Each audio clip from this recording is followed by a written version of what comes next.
Making true about for every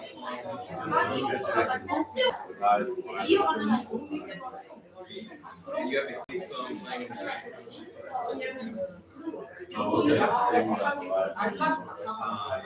I mean, I would hope that if you're going to do the twisty journey, that we all at least like come forward like this.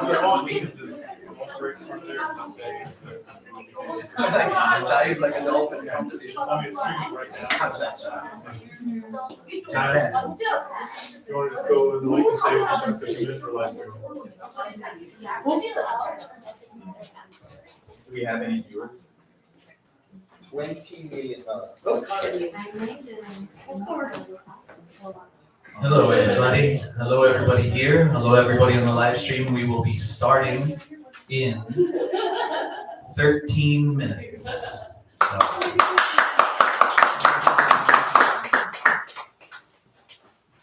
It means 30. 13. Not 13. But actually, Look at those empty sofas up there.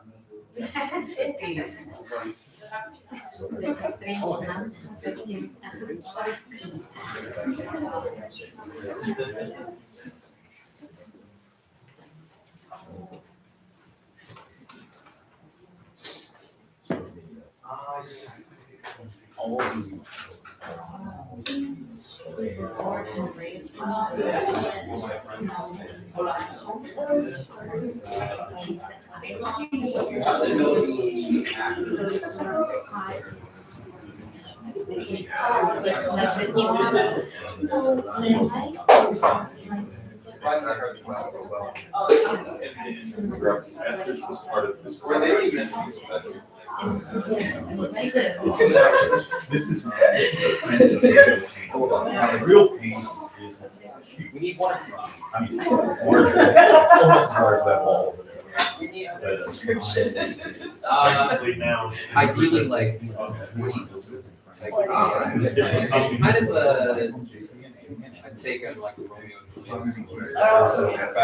Although I don't actually say my name. So, technically, you can say anything but that's me. Yeah. Etheridge, Elizabeth, Francie. Eric Smith is like your It just says, I won't say no. Yeah, I didn't realize Technically, it was our previous thing. Good idea. I mean, We got years, so it's not like this group. Kind of the bridge between those two communities. And I'll talk about the meeting today. Well, we're live. Yeah, I know. So if you look awkward, it's fine. Is anyone watching?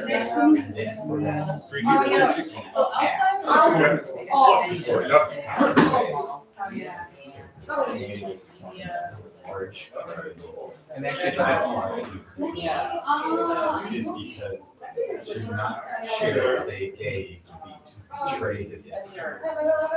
So keep it alive through that spirit. So that's what that's the only person who's passed away. She's 34 years later. She's 87. 63 is up yours. No, it's 3.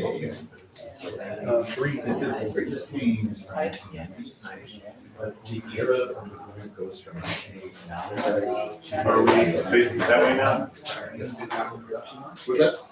Changing the angle? What do you mean? He's turned. I turned slightly this way, so he's cheating a little bit this way. I'm gonna do the introduction.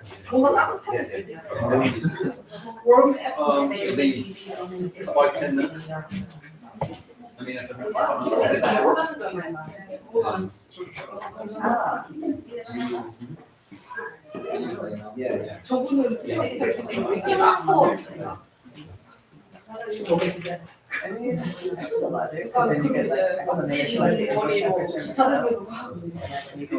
That's one, too. They gave you mics and just kind of organize.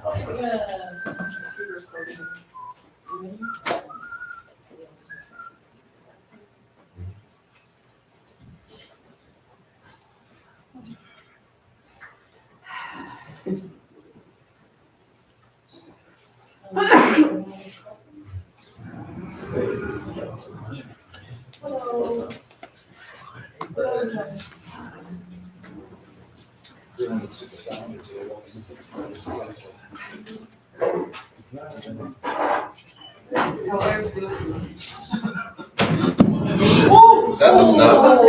does not bear weight.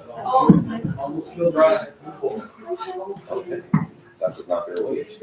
That is good to know. Indeed, we learned something today. I learned nothing. Well, don't do it again. The wall is exactly where it was, obviously nothing has to.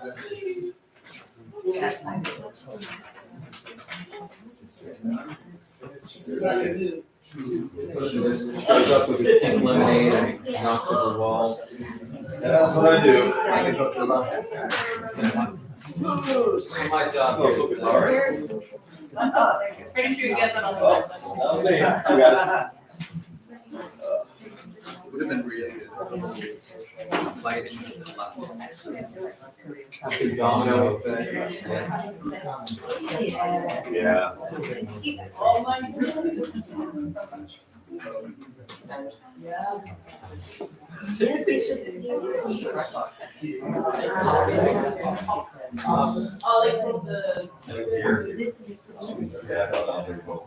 And also, it's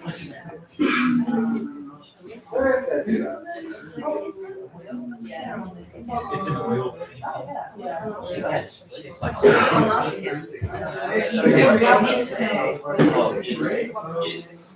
It's about the length of the tracking lights almost. And it's just massive. It's massive.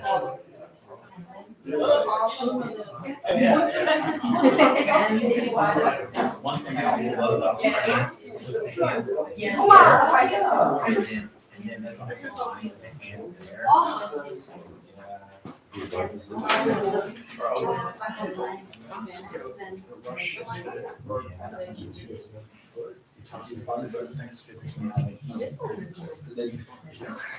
All right. Hello, hello.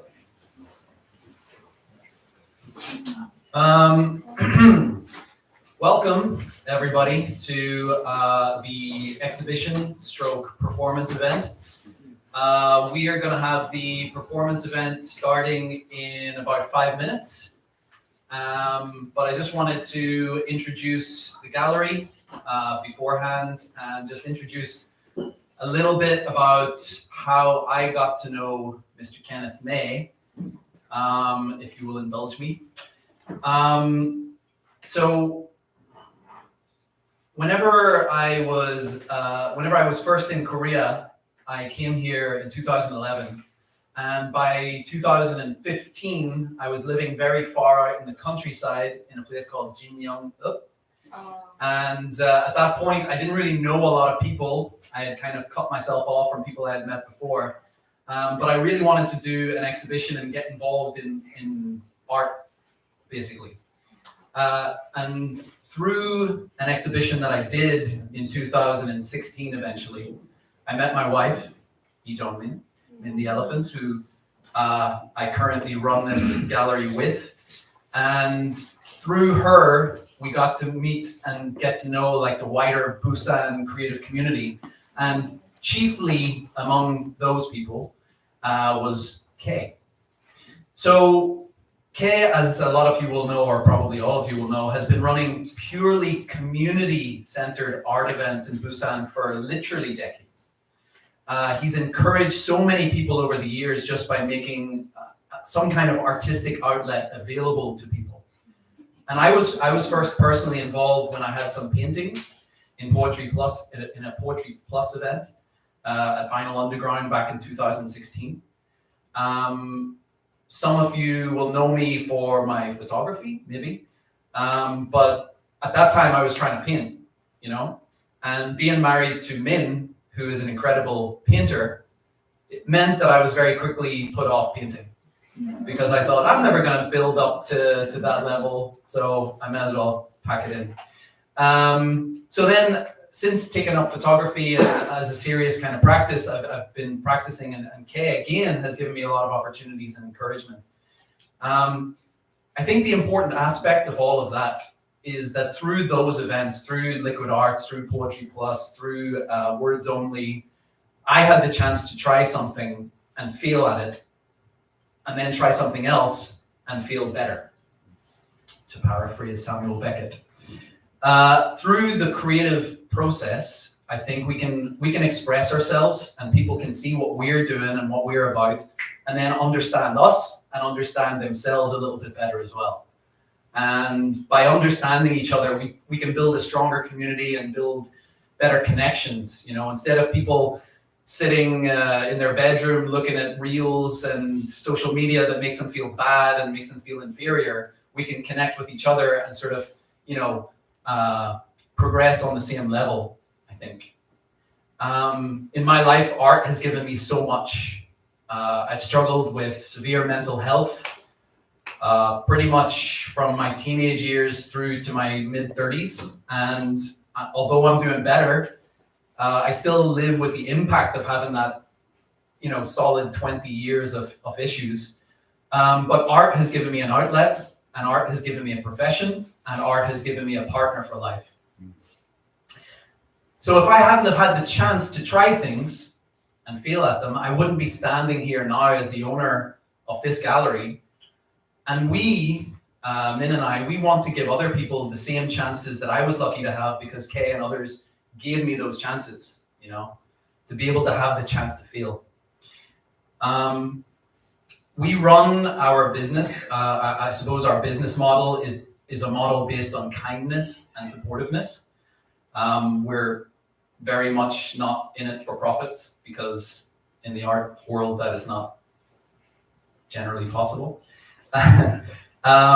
So, you know, obviously we need to keep the lights on and we need to keep the doors open, but we really want to keep our events and exhibitions free as much as possible. This kindness model means that if you can't afford it, you know, everybody's struggling, cost of living goes up. If you can't afford it, you can still come and enjoy all of the art for free. But if you could maybe afford the price of a coffee or a pint, you know, I know a lot of you already have, you know, you can fund us, you can help us to keep our costs down and support other people who can't afford it to continue seeing art in the neighborhood, in this neighborhood, where, you know, we're surrounded by coffee shops and phone shops and McDonald's and everything. But we want to see more art galleries and more possibilities for people to make art. Through Naughty Muse, through us, through the other businesses that support that kind of stuff. We hope to continue our work for as long as possible, and we hope that we can be here to serve you and keep making interesting events and artworks available for your viewing pleasure. This is an exhibition performance event combined, which I'm really excited by. You know, we've got these paintings from a very well-known American artist. We've got my photographs over in the corner of Kay throughout the years at different events. We've got poems from a Pulitzer Prize winner, you know, from an incredibly well-known poet in Etheridge and Yusef Komunyakaa. And this is interesting to me, you know. What are you going to be doing on a Saturday afternoon rather than enjoying this kind of thing? So we hope that we can provide the local community with a space that lets you present your work. Any idea, no matter how crazy or unusual you think it is, talk to us and let's put something together. You know, we've got a lot of experience putting on exhibitions and events, so we can do that. We can work something out. We hope that we can provide the local community with a space to enjoy the artwork, to try creative endeavors, and also, most importantly, just meet other like-minded individuals, you know? Just sit here and talk to each other and talk to people who you've never met before that are also interested in the same things. So we hope we can provide a space for people to try and to feel better. If you want to support us, you know, unfortunately, the capitalist society means that the best way to support us is throw us a few chuns.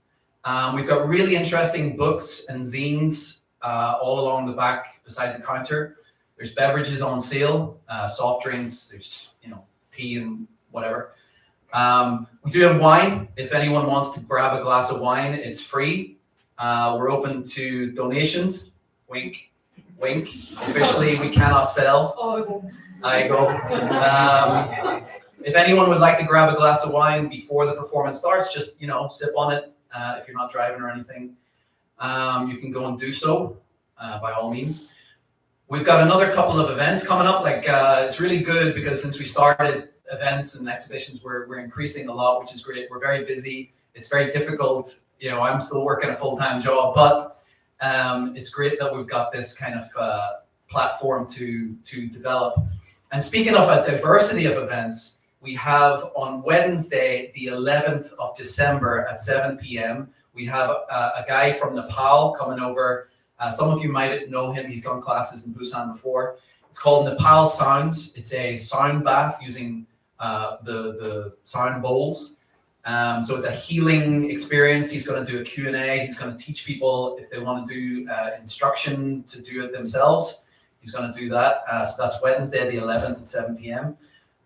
Matthew Koshmerl over here, he's filming the event, but he's also going to have a screening of one of his films and another film that by a Korean director, Chanyeong. Yeah. She has screened her film in CGVs throughout the country. So we're going to have a dual screening of Matthew and Chanyeong's films on Saturday, the 7th of December at 7 p.m. also. And then we have in the middle of December, on the 15th of December, we've got an exhibition by a couple of recently graduated Korean students who are going to put on an exhibition for the 15th of December until I think the 29th of December. Obviously, if you want to keep up to date with everything, follow us on Instagram. There's a mailing list. You can write your name down with your email address, and we'll send you emails. Nothing spammy, just like if we have an event, this is what's happening. Yes. So, without any further ado, I'm going to introduce Mr. Sebastian Simon to the stage. Actually, sorry, just one more thing before we start. I apologize. I have to do this with my students all the time. Please stand up and come further forward. Fill up the seats at the front. They're all open. If you want to sit on a sofa for the performance, come now. Come now. Everyone stand up and move one place forward. Unless you're here, you're good. Yeah, come on forward. It looks better, It looks better for the performance. Smile. Smile at them. First. Clap. Amelia, come on. Rebecca, one step forward. We got 3 seats right here. Come on. I'm not leaving until you do it. Rebecca, stand up. Come on. Let's go. Okay, that's better. Okay, so without further ado, again, Sebastian. Thank you, Niall, for this introduction. Welcome, everyone. Like he said, come and sit in the front. Okay. So to all of you who have gathered to the gallery, welcome. Thank you. To everyone online, welcome on the YouTube Live, and we hope that the sound and the visual experience will be decent to follow for the performance. So today we will hear 4 artists, and it will be, after their performances, we'll have a Q&A with Kenneth May. Now the first performer comes from Massachusetts. It's so hard to say. Massachusetts, USA. Once a communication student, upon relocating to Busan and living here, he has worked as an English professor, but he also wrote 3 novels, several short stories, and a book of poems. He will be reading from that book of poems, and it will be a first for him to read them, and of course for us to listen to him. Please welcome Aaron.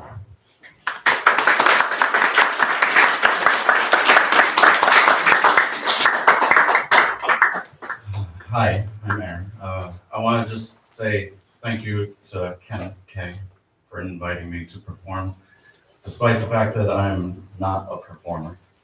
And I don't want to say too much about the poems themselves, except to just say that they were meant to be snapshots of Busan, especially in autumn. And I've only really meant to share them with friends and family back home to give them a better sense of where I've been for so long. Most of them have never been here, so most people have never heard these before.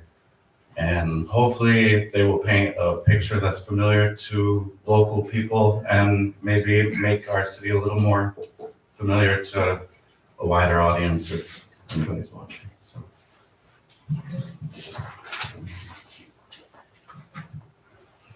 The elders of Korea are fearless, and here in the park they are ageless as well. They gather together, spirits high with energy of people half their age, and they laugh. They laugh at death, or maybe just a joke, or maybe the youth. Whatever it is, their laughter is fierce. Gathered in groups like gangs of toughs, they play Go, crank the radio, drink rice wine to sounds of the past. And they may live forever.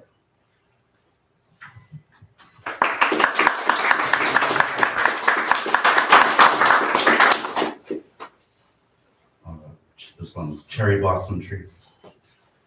Their petals, their pink petals are springtime envy, but now in autumn, just a memory. Summer's green painted yellow, mustard or ochre, I'm no artist. Small are these leaves, but not weak. They are small but substantial. Yellow will soon turn to brown, but not without a fight.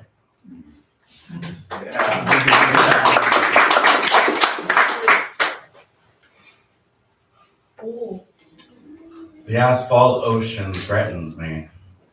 The endless passing in opposing directions is no different than the roar of the typhoon sea. The sidewalk coast is flooded by the dizzying waves of exhausting noise. I don't want to drown, so I take side streets, trading oceans for rivers.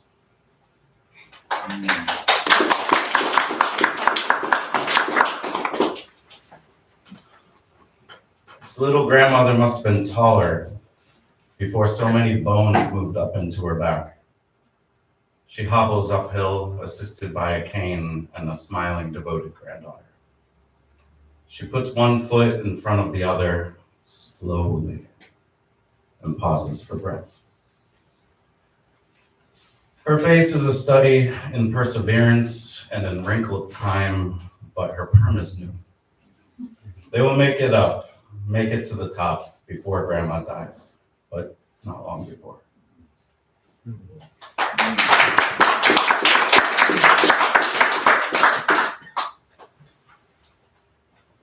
The leaves don't fall slowly. They don't meander, not much, without a push from a passing breeze. They drop stone heavy, unromantically, to meet their ends upon the ground.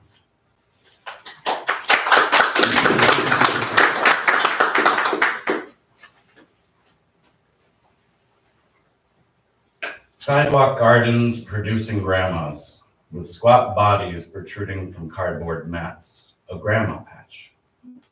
They're in blossom, knees to the sun, even in the cold, surrounded by colorful bowls of vegetable growth. The peppers are for sale, grandma is not.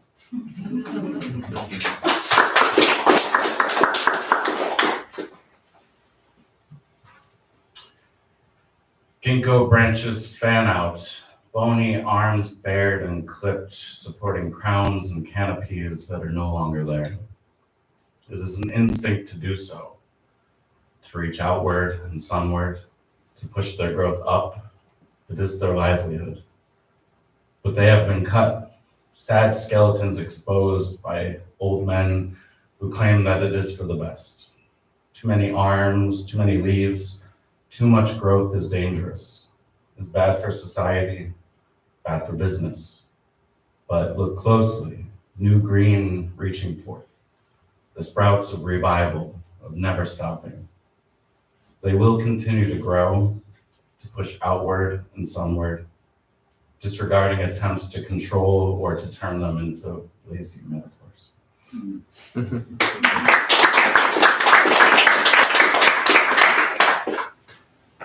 Sax shop after dark. Cellophane wrapped saxophones sitting in the window, silent brass waiting for someone to toot their horns. Old men licking lips, tips pressed against reeds, soju breath blowing into curvaceous bodies. The notes aren't perfect, but the crowd doesn't care. And maybe they don't notice as they sip from paper cups. Old men play the backing tracks, old love songs and standards. Old ladies clap and listen, old feelings on fire.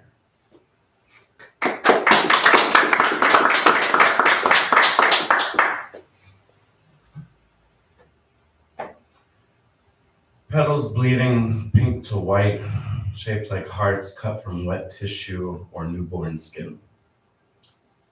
Yellow stamen fingers groping, waiting patiently to be touched. Don't wait too long. November is here, and your sweet perfume will soon fade. I admire trees who blossom so late. Spring is overrated and life goes on.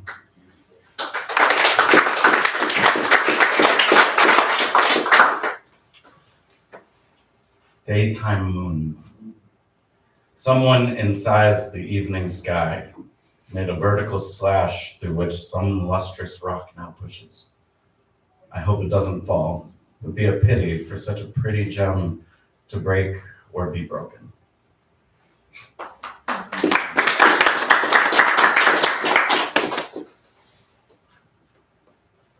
The paper eaters. The cardboard collectors roll across their districts with bicycle-wheeled carts, motorless, driven by muscle and ceaseless capitalism. The cart's burden is paper gold, corrugated currency, a meager means of survival, but a way to maintain their chicken coop independence. But these are no spring chickens, nor summer, nor autumn. They are winter birds all, still scratching at the pavement with ancient beaks to the ground. They drag their carts around rugged terrain, rain or shine, day or night, to find the next paper payload to exchange for low pay. For most of the collectors, there will be no rest, no end to their burden until the time comes to cart them away.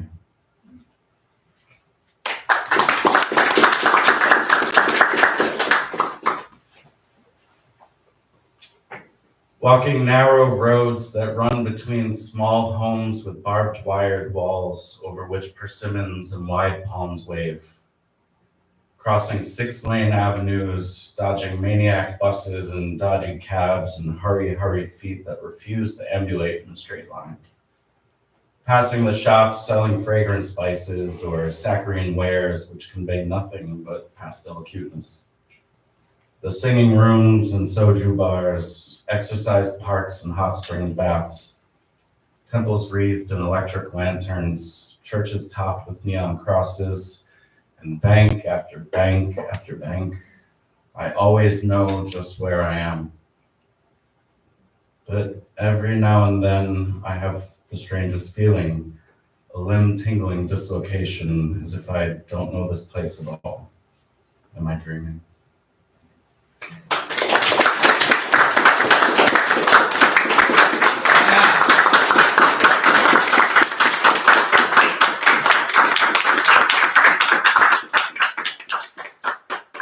Wow.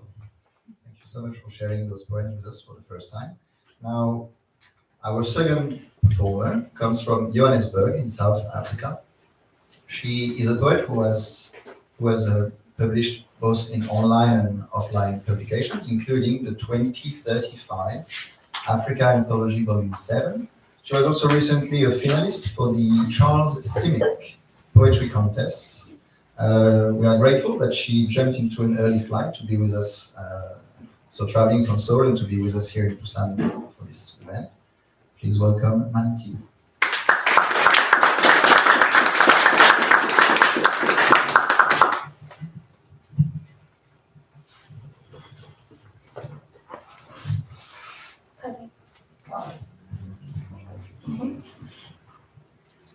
Okay.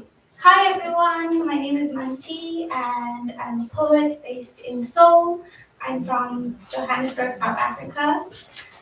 Thank you so much, Kay, for inviting me to this wonderful event. I will be reading poems from a manuscript that I'm currently working on. The first poem is dedicated to my grandfather. It's called Severed.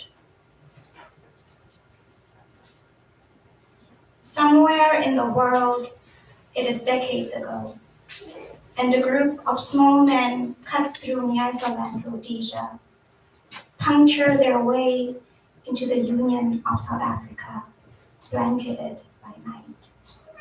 It is terrifying, the night.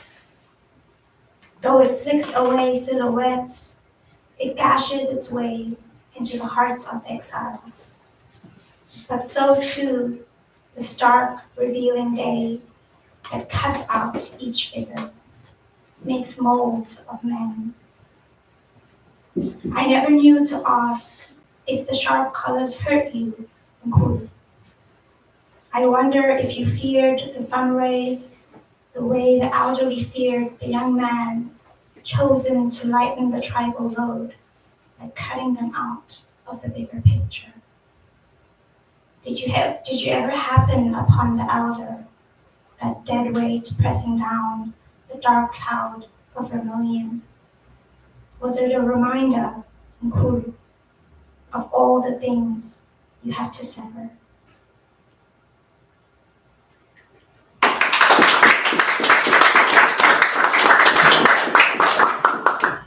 The next poem is called The Poet Conjures a Gift.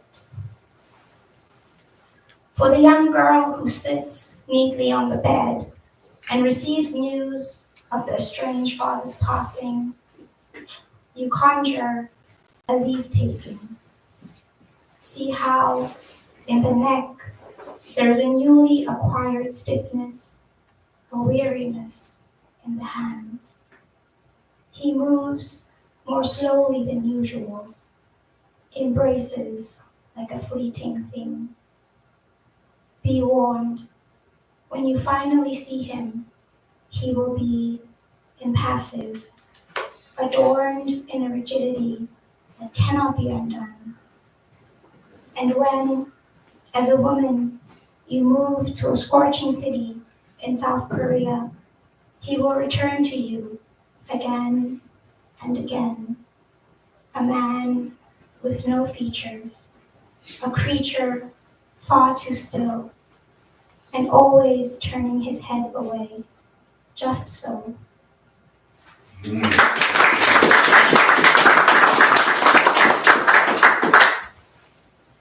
Anybody who knows me knows that I'm a big plant mom. I have the tiniest apartment, but I have like 30 plants in there. The next poem is called Monstera Deliciosa. This evening, you think of your aunt's magnificent garden and want her to teach you how to get more perforations in your monstera. Though you desire to speak only about certain things, nodes, aerial roots, the unfurling of leaves. And she might ask you if you ever think of starting a family, and you about propagating in water, and she about how often you think about Jesus, and you about how to keep the leaves from browning, and she about when you are coming home, and you about the leaves, their sheen. How did she get them to grow so big?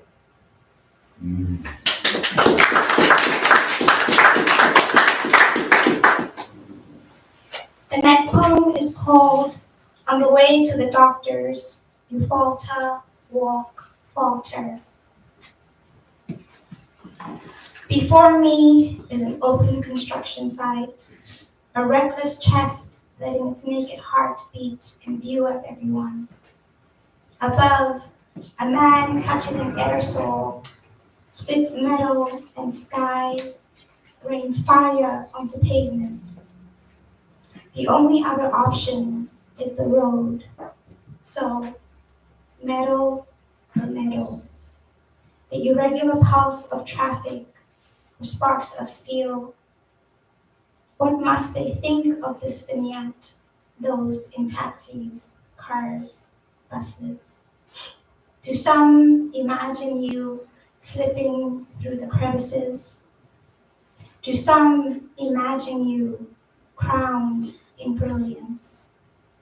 Do some imagine the third unspoken option, turning around and walking until your coarse socks begin scratching at your soles and your feet aches and the city opens its arms to you, no questions asked, until you go beyond that even, as though it were actually all the world before you.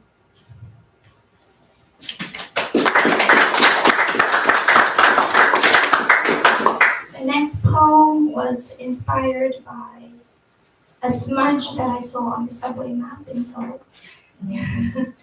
It's called You Press Your Finger Against a Smear on the Map.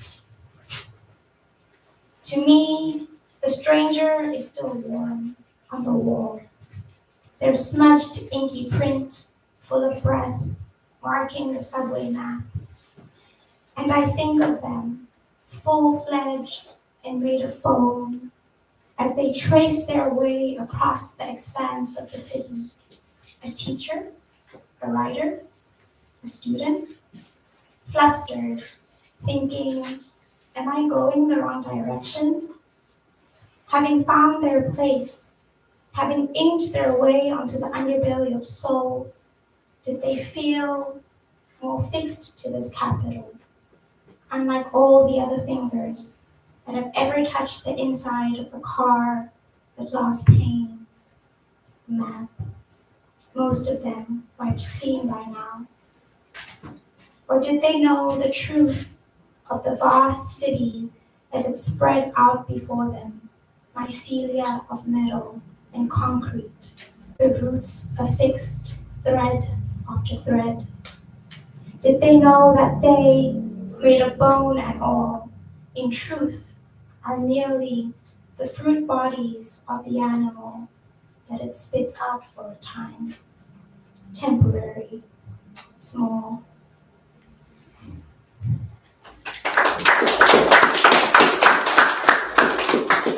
Okay, the next poem is called One Therapist Tells You to Write a Letter to Your Dead Father. Attempt 1. The words for apple and apology sound the same in Korean. Sawa and sawa. Attempt 2. Twice I've stood in an apple orchard. Once as a girl visiting Lesotho, where there was no DSTV, but come nighttime, there were so many skies bursting through the darkness, it almost made up for the silence. The second time, I was just outside of Daegu. I had paid to pick apples, could have as many as would fit into my basket, kept eyeing those out of reach. Attempt 3. Sometimes I picture you as an apple orchard. All those potential forgivenesses begging to be wrested from the branch. Sagwa and sagwa and sagwa. Sure, the hanja is different, but in a poem, what is the difference between an apple orchard and you closing the distance between the two of us?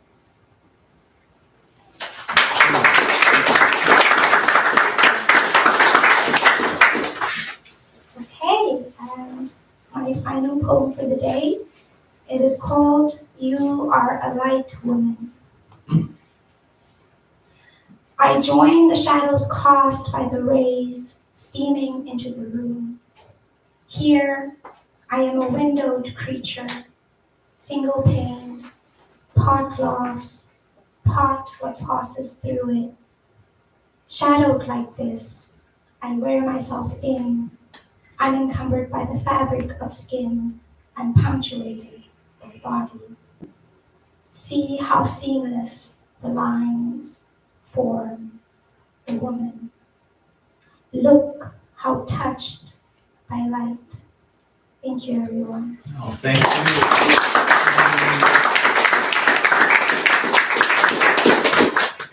Thank you so much, Manthipe. This was very moving. So before announcing the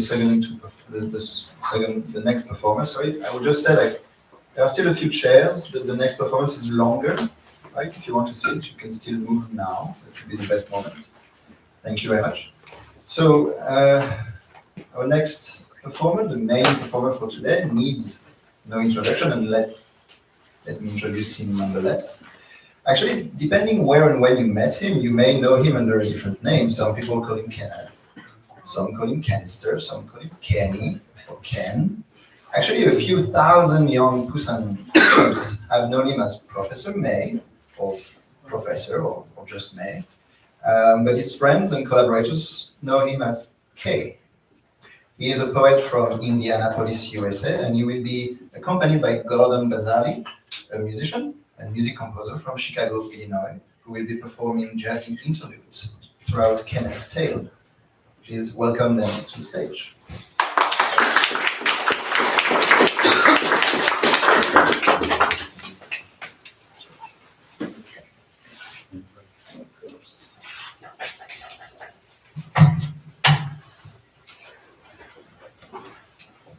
Okay, thank you all for coming here today. And if you're online, I would like to thank you too. I would like to begin with some thank yous that are very important to me. First off, I'd like to thank John Murillo and Nicole Seeley, the editors of this anthology. Dear Yusef, essays, letters, and poems for and about one Mr. Komunyakaa. I'm very grateful for them, and thank you to Wesleyan Press. I would like to thank my team here in Busan, Ryan Estrada, Matthew Kashmuro, Gordon Bazsali, Sebastian Simone. I would like to thank Monty and Aaron for being part of this event. And I'd like to thank Arise Art Space, Min, Ija Min, and Niall J. Ruddy for everything. I'd also like to give out a thank you to Etheridge Night and the Free People's Poetry Workshop. And I would like to give a shout out to the descendant of that workshop, which currently exists in Indianapolis, the Sometimes Why Group, which does a reading at the Chatterbox Jazz Club on Massachusetts Avenue, first Thursday of every month. Special thank you to Matt Davis, Monica Gavia, Norman Minnick, Michael L. Collins. I would like to thank Steve and Francie Stoller for their mentorship of these paintings and their permission to reprint the Free People's Poetry Workshop painting over there, which this essay will discuss. Their son, Navajo Stoller. I would also like to thank my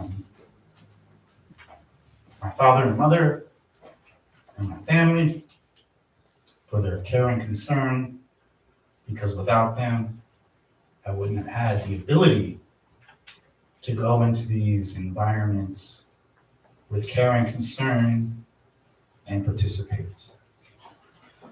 So with that, we will begin. This essay is called Dice in a Hard Time Hustle. I hope you dig it. It begins with two epigrams. One is from Yusef Komunyakaa, and the epigram is, I am this space my body believes in, from his poem, Unnatural State of the Unicorn. And I would like to give the second epigram, which comes from Etheridge Night, and his poem, He Sees Through Stone, and it is the line, his time is not my time, but I have known him in a time gone, roots and all.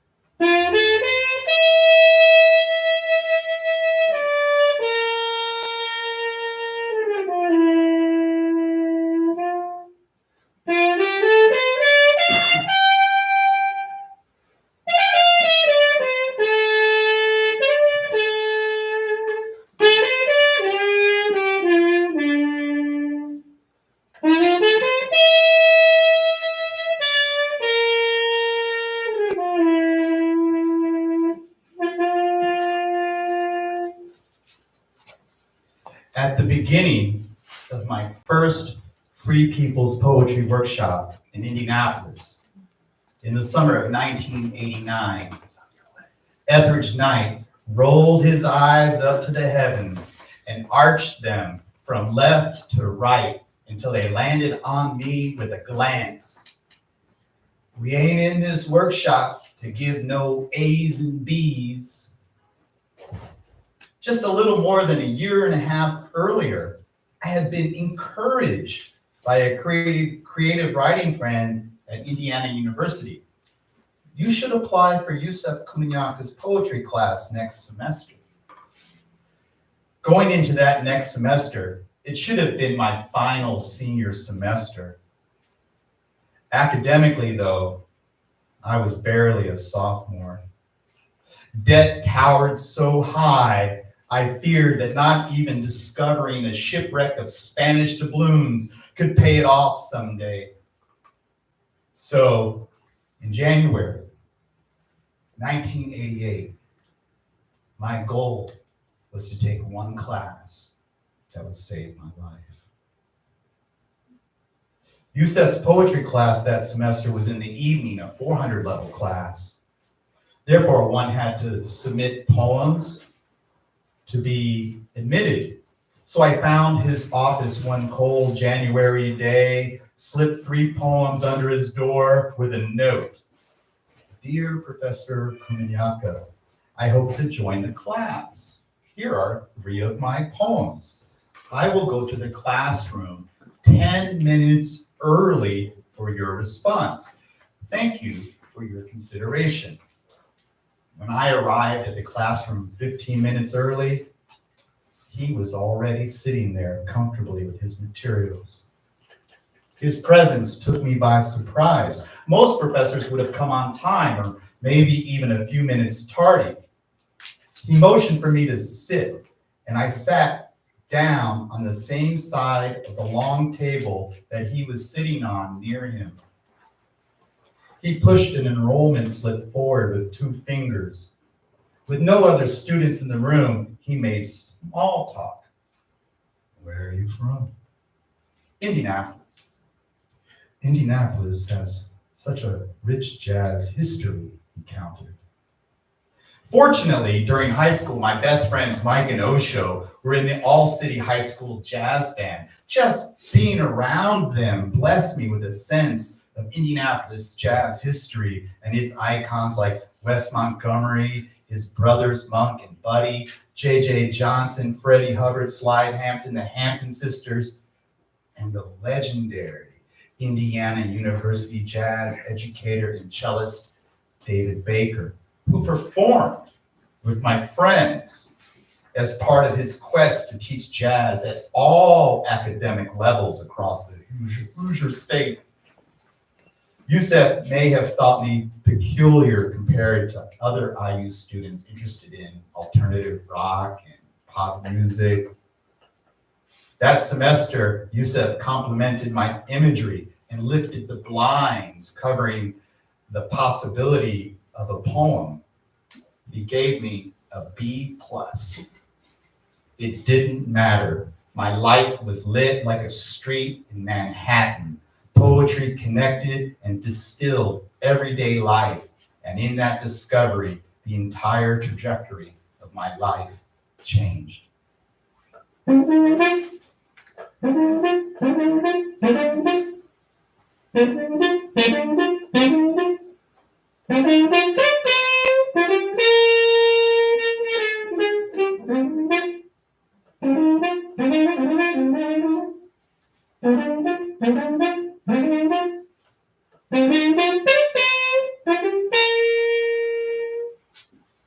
Amorphous and cumulative.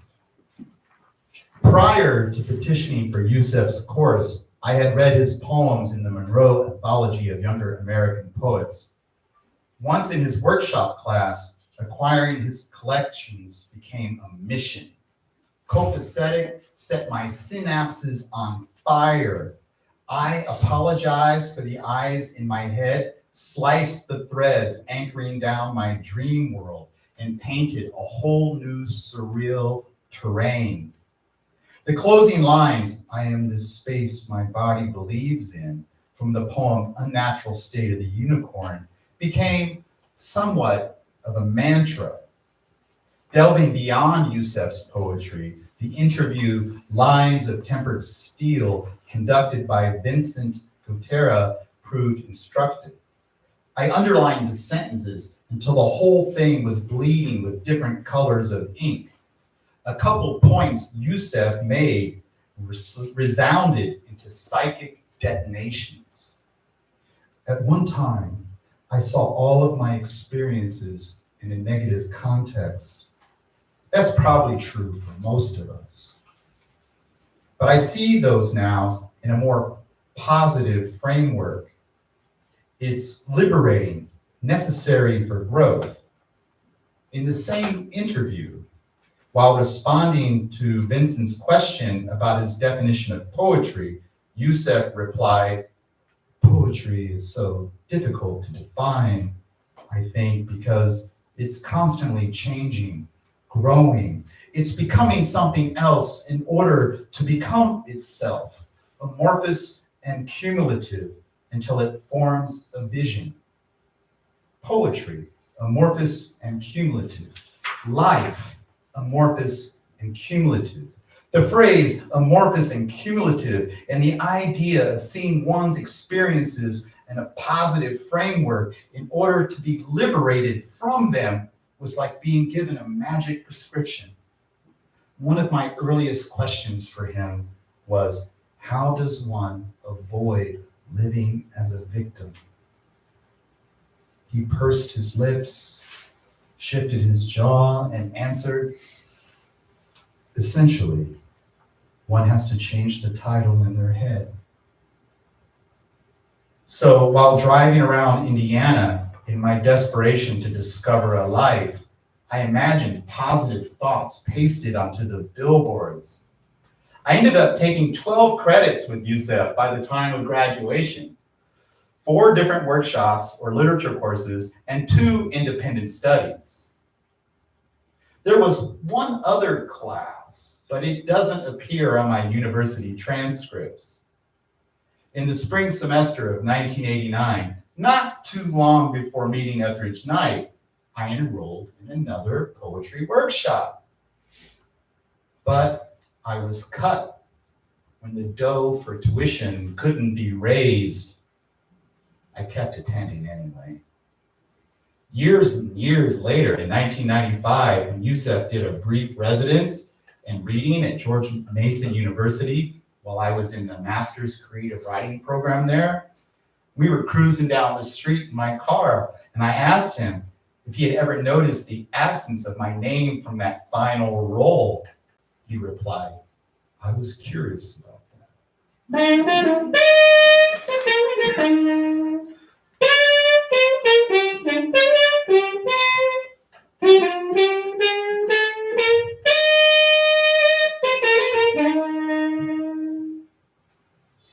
Ka-doom, ka-doom, doom, ka-doom, ka-doom, doom, doom. After having failed to pay for tuition that 1989 spring semester, I went into the summer resigned to drop out of university for an extended hiatus that likely would have been a black string of days forevermore. I left Bloomington, scurried back to Indianapolis, and scraped up one job as a server and another landscaping excavating. To hold on to a thread of poetry, I attended the open mic poetry readings organized by the Indianapolis Writers Center at the famed Slippery Noodle Inn, a blues bar which was once a station on the Underground Railroad and a hideout for the John Dillinger Gang. The Writers Center held their open mic readings there every second and fourth Tuesday of the month. So on August 8th, 1989, after finishing a closing shift at the restaurant, I bounced into my 1989 Hyundai Excel and sped through a mess of yellow lights straight down Meridian Street from the north side downtown in hopes of squeezing into one of the final spots before the event concluded. Upon the arrival, the event was going on. I whispered to the host stationed in the back, "May I share a couple poems?"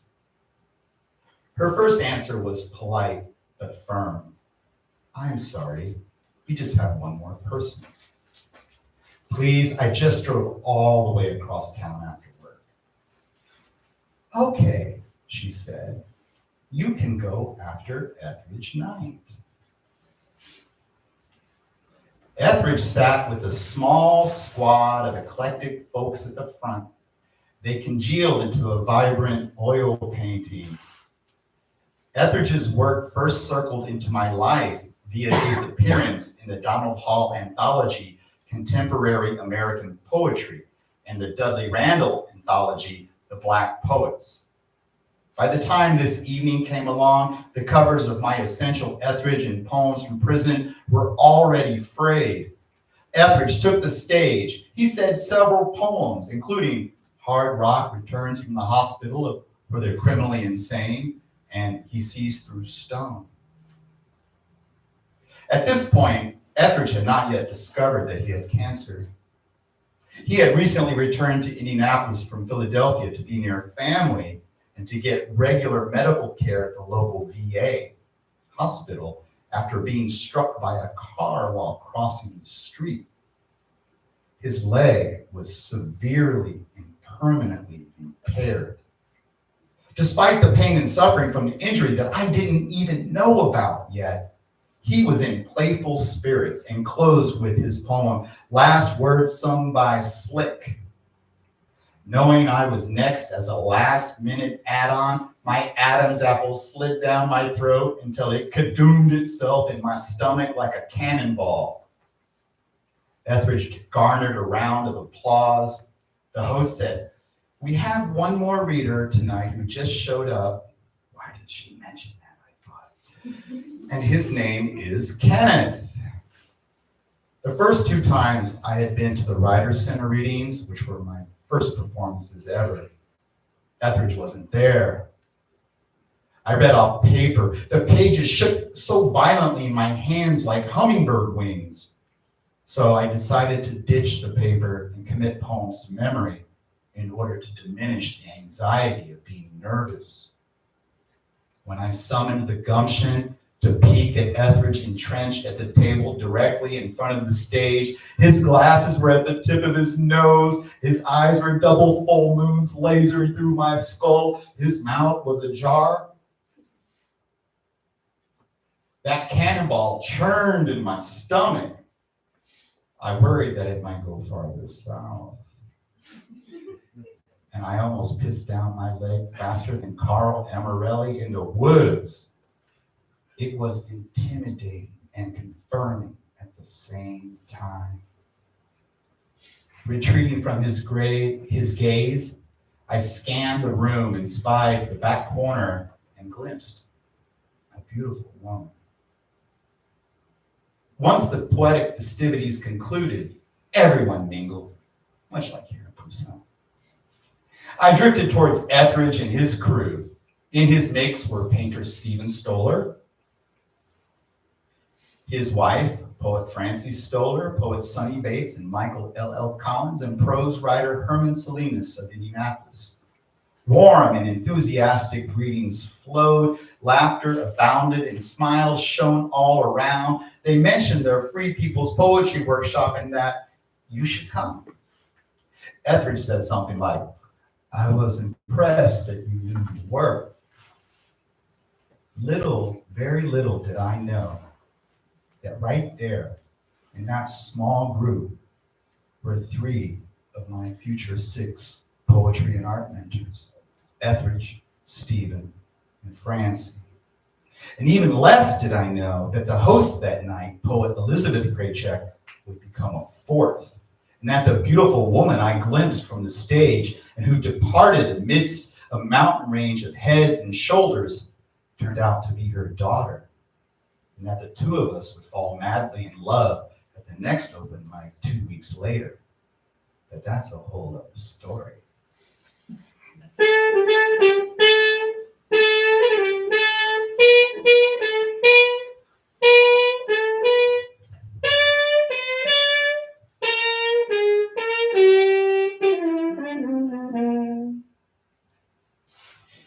Free People's Poets.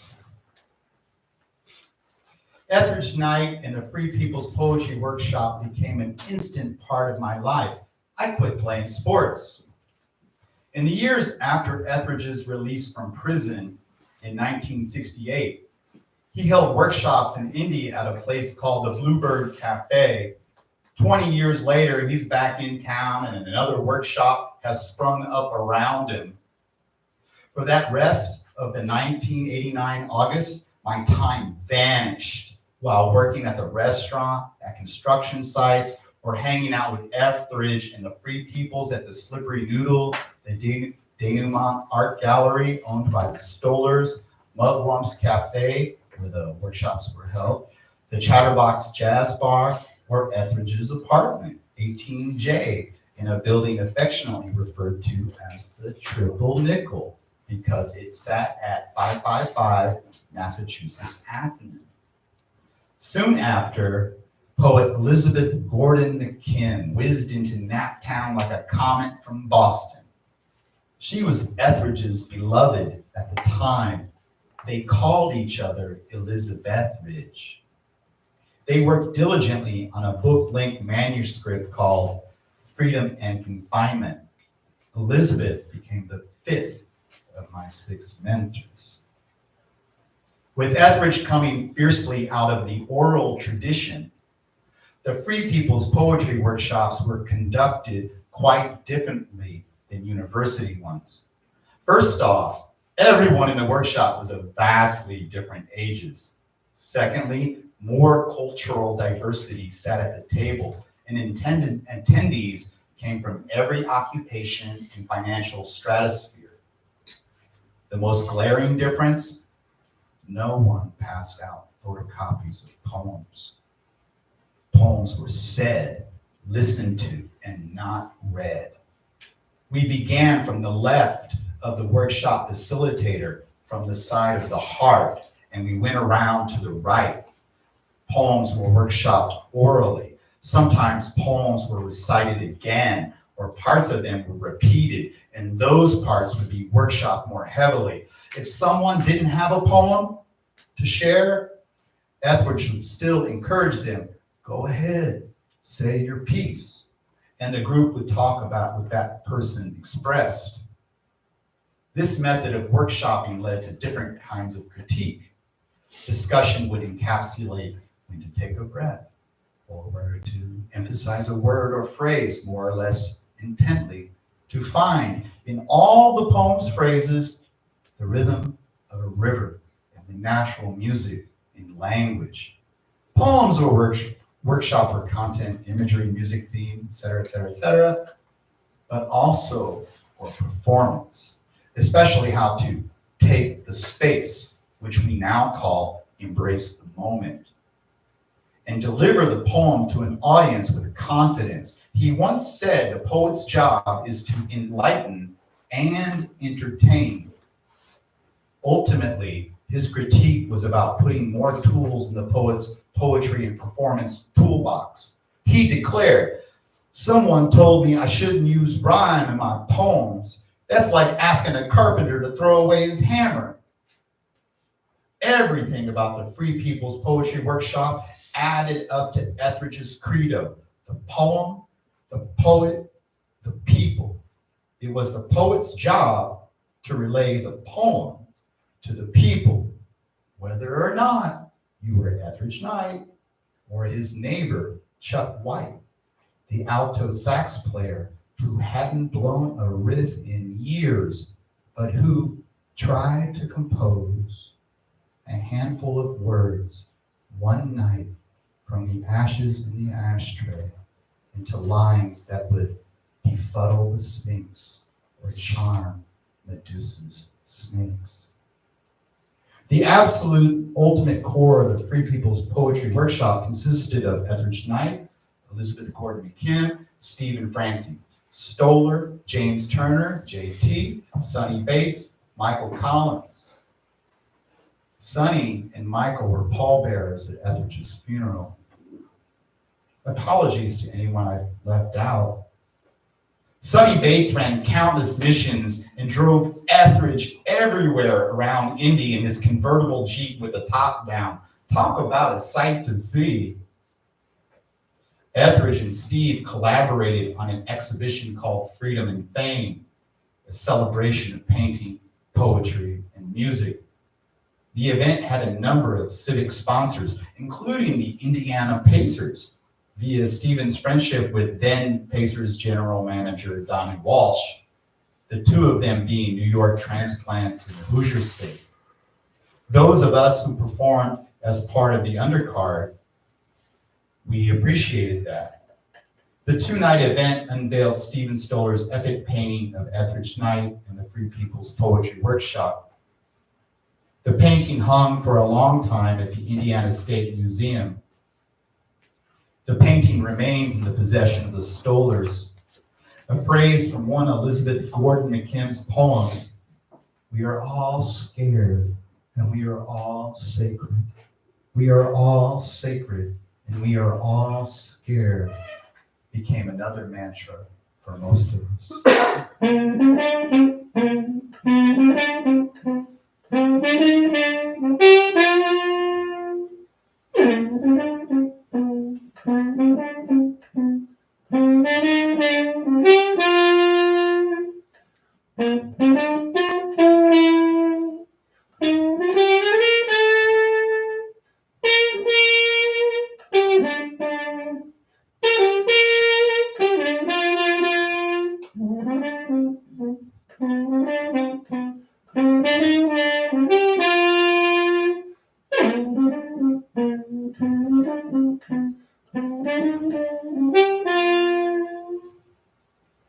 The heart of a poem. So much happened so fast in 3 weeks.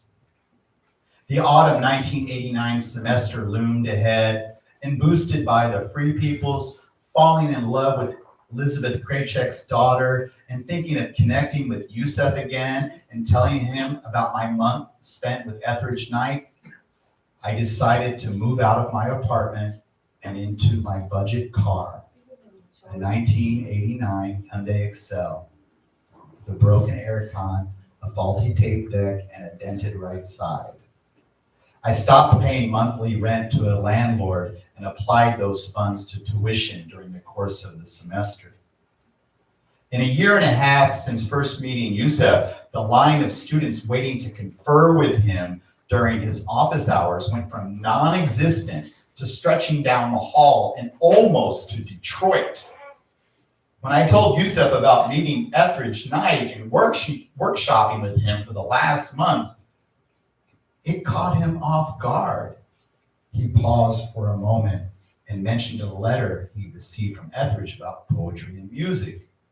The letter can be read under Etheridge's bio in the Jazz Poetry Anthology, which Yusef co-edited with Sasha Feinstein.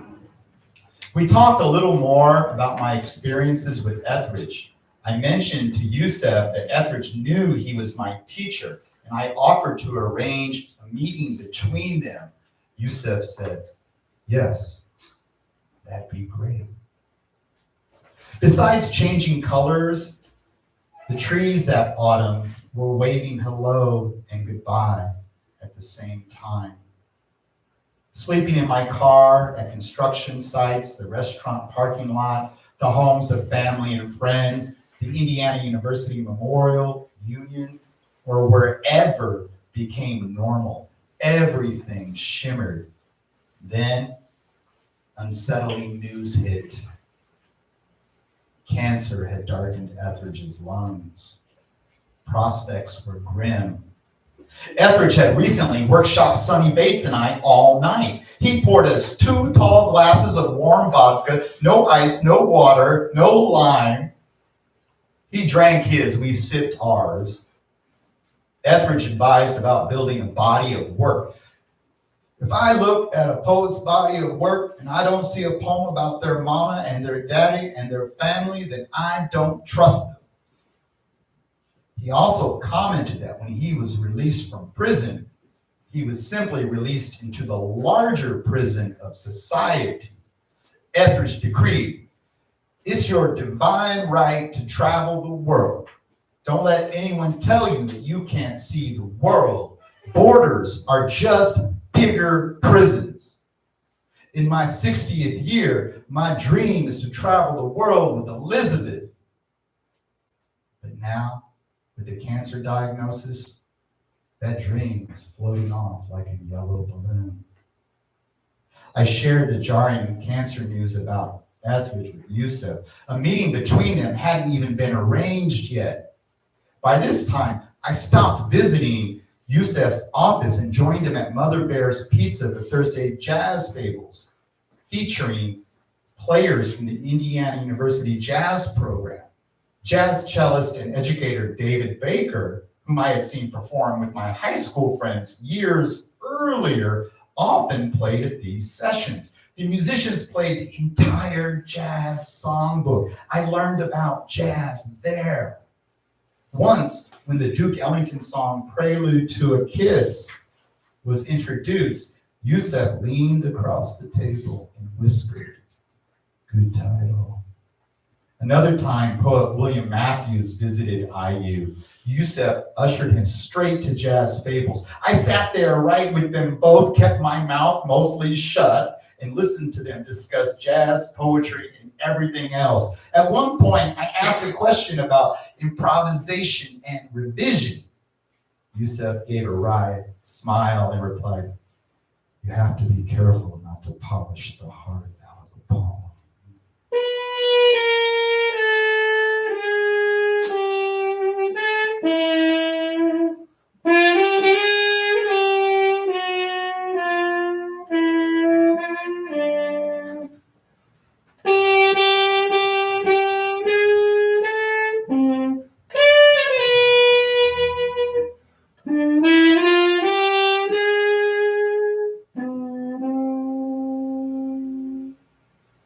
Winners already. Yusef doesn't drive. He has never driven a car. So when the date was arranged for Yusef and Etheridge to meet in Indianapolis, it was the first of countless road trips we would take together. Usually I picked him up at his home on tree-lined Washington Street in Bloomington. Over the years, we drove through Indiana and the Midwest for various readings of his and other events. We saw Terrence Blanchard spit sirens through his trumpet and sweat through his clothes at an outdoor show at the Indianapolis Art Museum. We caught Gwendolyn Brooks at the Madam Walker Theater on Indiana Avenue, the traditional heart of the African American community in Indianapolis, and from where all the jazz legends had sprung. At the end of Gwendolyn's reading, Yusef and I stood in line for her signature. I was next to last. For me, she inscribed her famous lines from her collection in the Mecca. "Conduct your blooming in the noise and whip of the whirlwind." Yusef was last in line. She signed the books of hers that he held in his hands. I drifted from them so they could have a private moment. From what I could tell, they had a gentle and polite chat. A road trip that those who went on reminisce about often is when we journeyed to the Chicago Art Institute for the exhibition, Degenerate Art, the Fate of the Avant-Garde in Nazi Germany.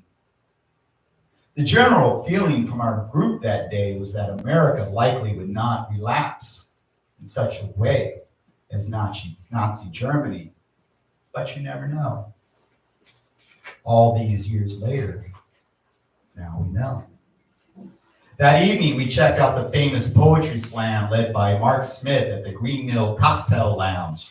Sonny Michael and I signed up for the open and slam sections. Yusef signed up for the open section only. He even wrote his name on the sign-up list as Yusef. In the open section, the order was Michael, me, Sonny, and Yusef, who read some Magic City poems. After Yusef stepped off the stage, Mark Smith exclaimed, "Hey, these guys from Indianapolis are pretty good." In the slam section, With no local support, the three of us didn't make it past the second round. But we were winners already. We were with Yusef.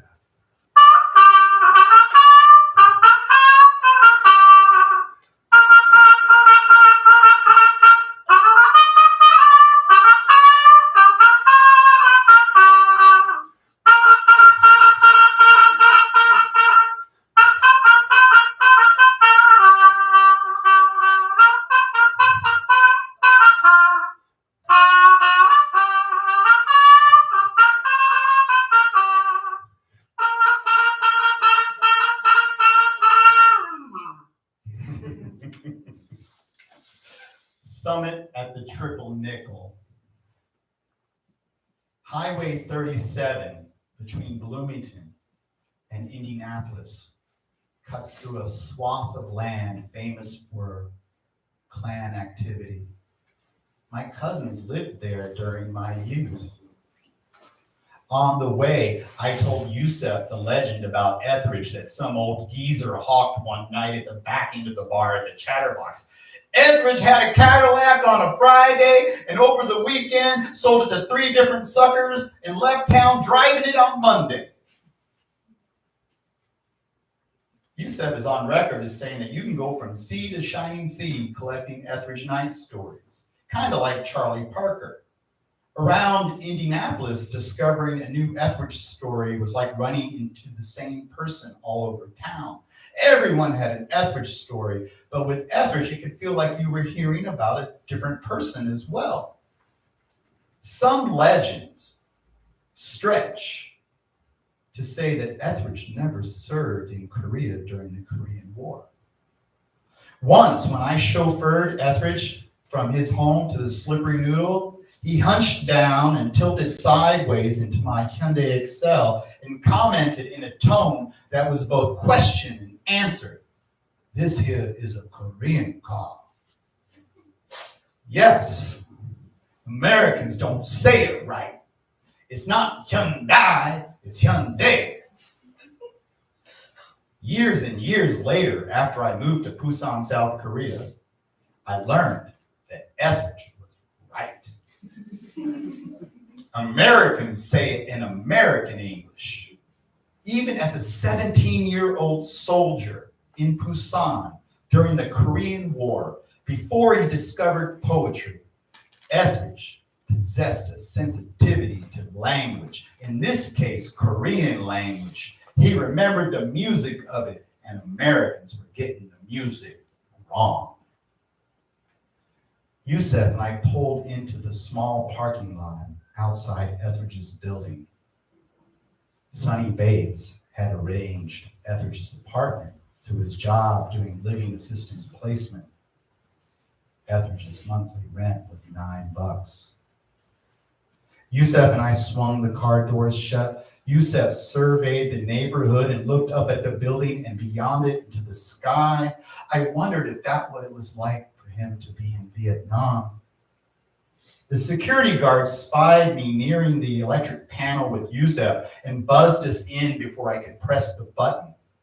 We took 2 steps in, and before the back door could clang back behind us, Etheridge lumbered across our path on the way to the cigarette machine with its levers and handles.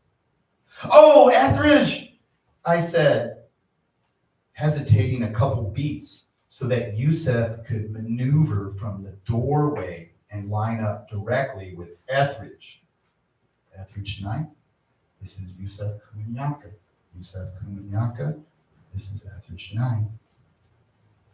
Several hours of respectful talk passed in Etheridge's apartment before heading across the street to Mugwump's Cafe for our regular Free People's Poetry workshop. Etheridge sat on the chair that was his throne. Yusef reclined on the sofa.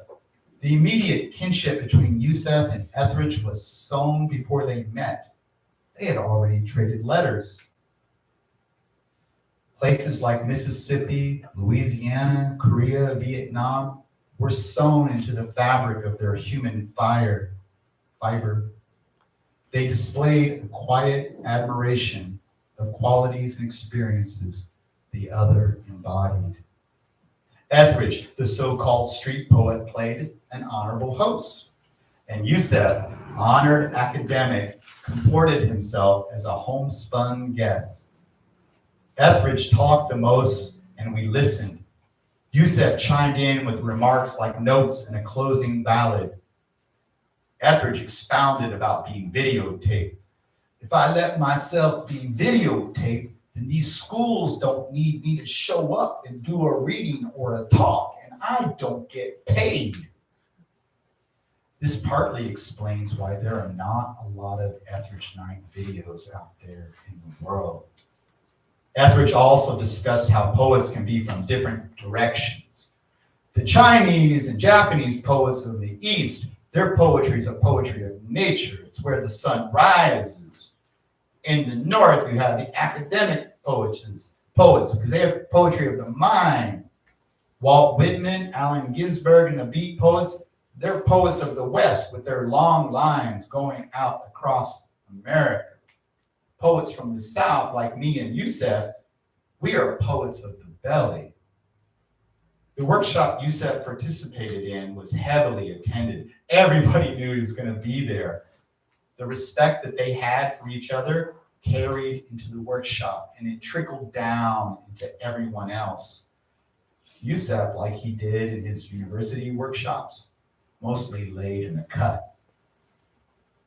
Everyone else made comments first, but Yusef was mindful to slip in his illuminating critiques when he was sure that Etheridge would have the last word. Etheridge loved haiku, and haiku was an essential element of his work. So at this workshop, I shared one of my haiku. Michael L.L. Collins is on the verbal record of saying, everything Etheridge did was based on haiku in 5 syllables. We free singers be, born of a woman, served as 2 of his examples. About my haiku, Etheridge commented, a haiku needs 4 things. It has to have something living, a sense of season, motion, and a cut of going from one place to another place. Yusef's visit with Etheridge went over so well that Etheridge lent his grace again and opened his home the following weekend to a group of Yusef students that I mixed in with Free People's poets Sonny Bates and Danita Parrish. We did some free association. Etheridge instructed us all to close our eyes and say whatever popped into our heads. But the 6 of us were way too nervous to begin. How can someone say anything before Etheridge? The silence elongated. Kevin and I broke the rules and we opened one eye looking at each other like, what the fuck? Finally, Etheridge broke the dam and his line wiggled in the water. My heart is beating. Dying of cancer and surrounded by young, aspiring poets that he barely knew or just met. And he exhibited his capacity to be intimate with anyone by saying, my heart is beating. The next verbal contributions from us were, the darkness is all around. I pick it up in my hands. It's new.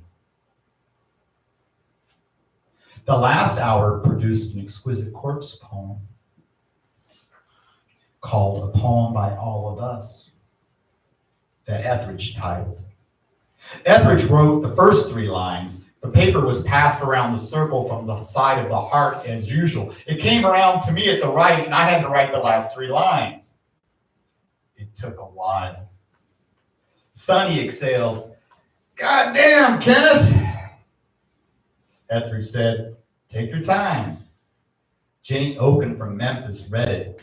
When she finished, Etheridge levitated up from his chair saying, the sandboxes and monkey bars at the end go back to the buildings and the lights of the city at the beginning.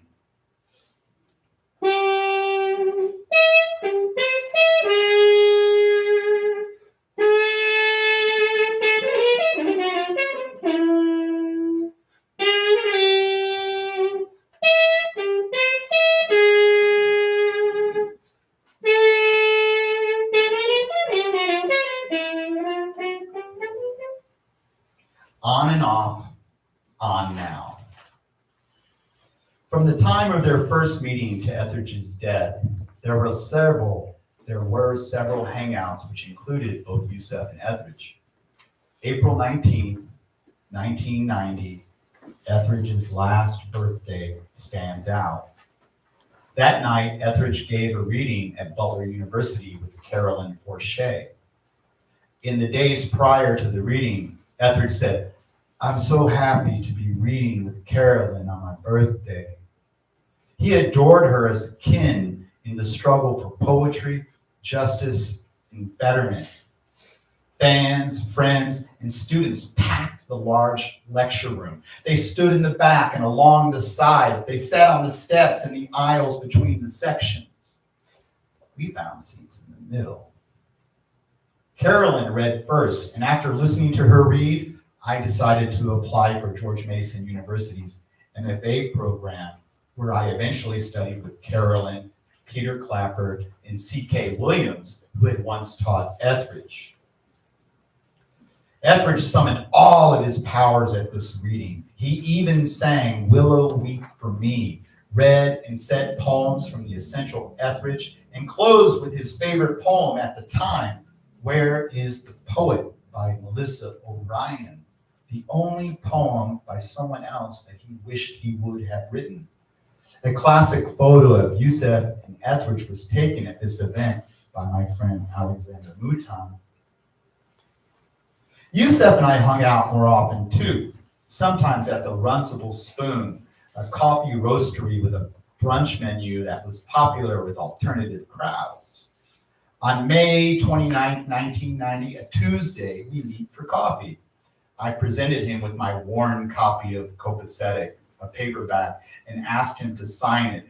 He replied, "Is it okay if I give this back to you next Tuesday?"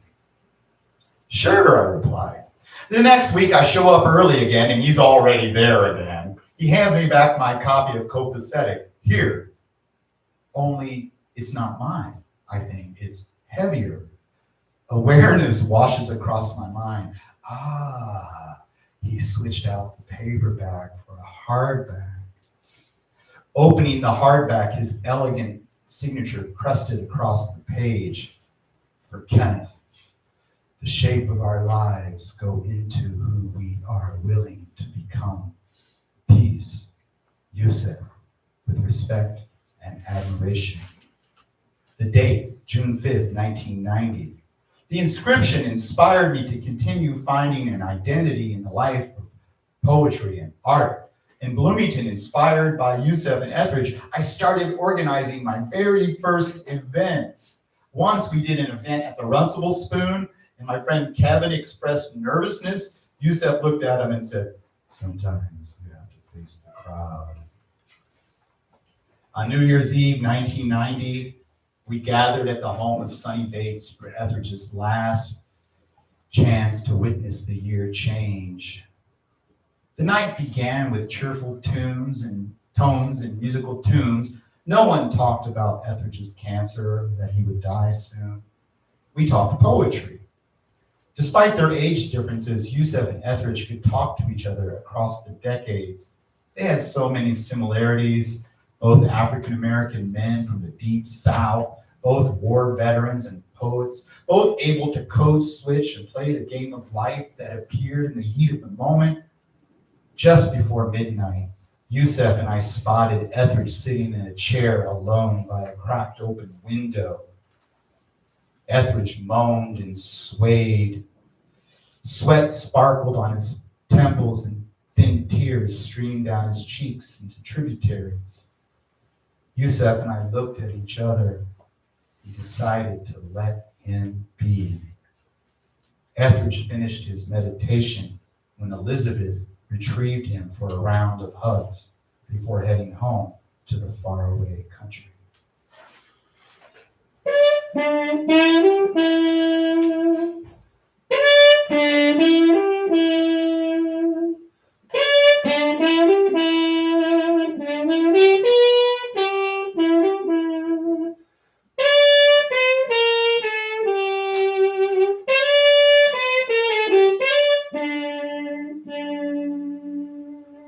The tribute reading for Etheridge. A massive 6-hour tribute reading attended by 700 people was held in honor of Etheridge during the last week of January in 1991 at the American Cabaret Theater in Indianapolis, right there in the middle of Etheridge's walkable universe near his home. Writers' Center leader Jim Powell sliced lots of red tape and civic budgets to make it happen. Renowned poets flew in from all over the country. Galway Cannell, Sharon Olds, Samuel Allen, and Jared Carter. Donald Hall told the story about learning the word funky from Etheridge. Dudley Randall read. Indianapolis resident Mari Evans, who sometimes joined the Free People's Mix, performed. About her friendship with Etheridge from the stage, she said, "The quality of a friendship can be measured by the number of quarrels it has endured." Robert Bly chanted Etheridge's Kadoons from his famous poem, Elu the Talking Drum. Kadoom, kadoom, kadoom, doom, doom. He even reached out to the crowd for all 600, 700 of us to shout, kadoom, kadoom, doom, kadoom, kadoom, doom. So can you help me out here? Everybody, kadoom, kadoom, kadoom, doom, doom, kadoom, kadoom, kadoom, doom, doom. Robert Bly swore that he saw applause pass right through Etheridge. He didn't hold it. Haki Mahubuti delivered Gwendolyn Brooks's Love from Chicago and spoke with his good teeth. Christopher Gilbert read, so too did Coleman Barks and Etheridge's beloved Elizabeth Gordon McKim. On the way up from Bloomington to Indianapolis in the car, Yusef asked, "Kenneth, are you reading?" "No, there's not enough space." Etheridge called me earlier in the week and said there wasn't space. Sonny, Francie, and Michael will represent Free Peoples. Etheridge told me that he was sorry, but he wanted me to know that he considered me. I thanked him and told him that I understood and that it was no problem. Etheridge sat at the big round table at the front. Yusef and I sat with our party right behind him. Etheridge moaned throughout the night, but his moans and groans were moans and groans of approval. All the poets paid tribute to him. In hour 4, Yusef took the stage. Before he said his third poem, Facing It, he announced, "I'm just going to do one more poem and then call Kenneth May to the stage to finish for me." Holy moly, I wasn't expecting that.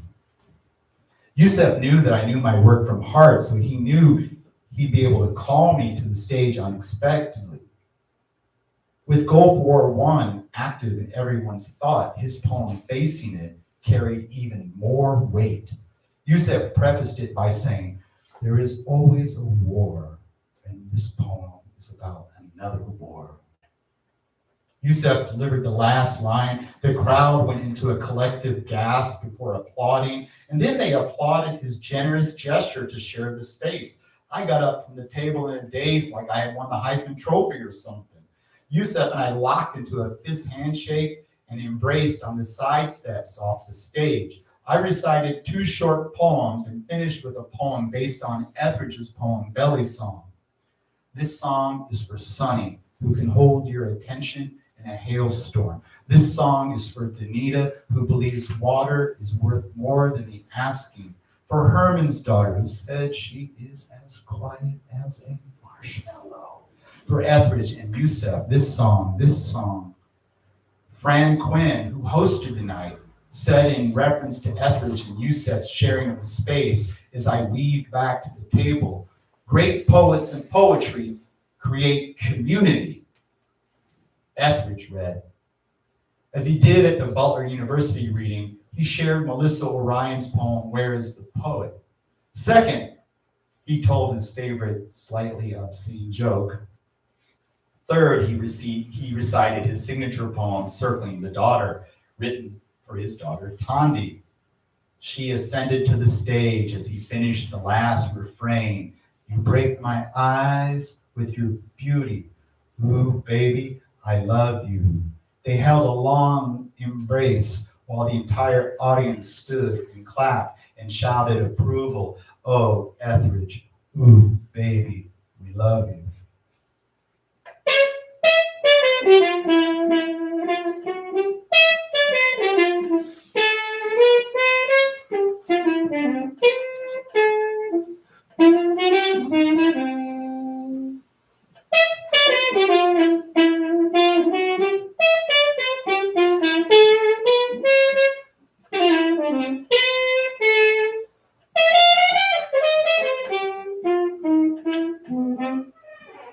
The funeral, the cemetery, the party.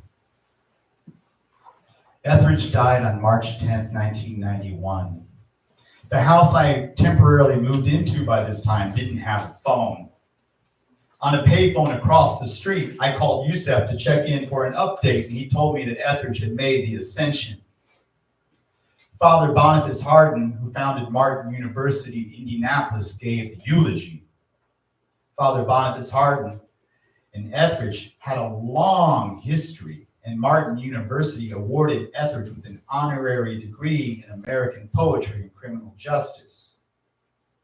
Etheridge even used a quote from Father Boniface Hardin as an epigram for his poem, We Free Singers Be.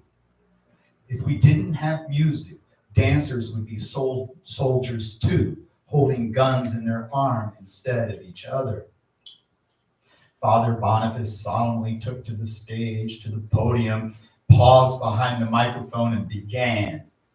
Etheridge boogied. Yusef chuckled, oh no. But Father Boniface Hardin, Etheridge boogied. But Father Boniface Hardin was great, and the eulogy worked. To reference Yusef's poem, Blue Light Lounge Sutra, Etheridge had let the devil use his head as a drum. The solemnity had been brightened. A single large hill within Crown Hill Cemetery is the highest point of land within the Indianapolis city limits. At the top of that hill is the tomb of Hoosier poet James Whitcomb Riley, a rival to Mark Twain on the 19th century lecture circuit. Besides some family and other friends of mine, the cemetery is also the final resting place for notable people from Indiana history. Wes Montgomery, President Benjamin Harrison, bluesman Yank Rachel and Leroy Carr, Charles Gatling, the maker of the Gatling gun, America's first AR-15, and the Depression-era bank robber John Dillinger. As we drove into Crown Hill Cemetery, I mentioned to Yusef that this is where my mother had taught me to drive a car. Because you can't hurt anybody here, she said. He suggested I write some poems about the cemetery, and I've done that.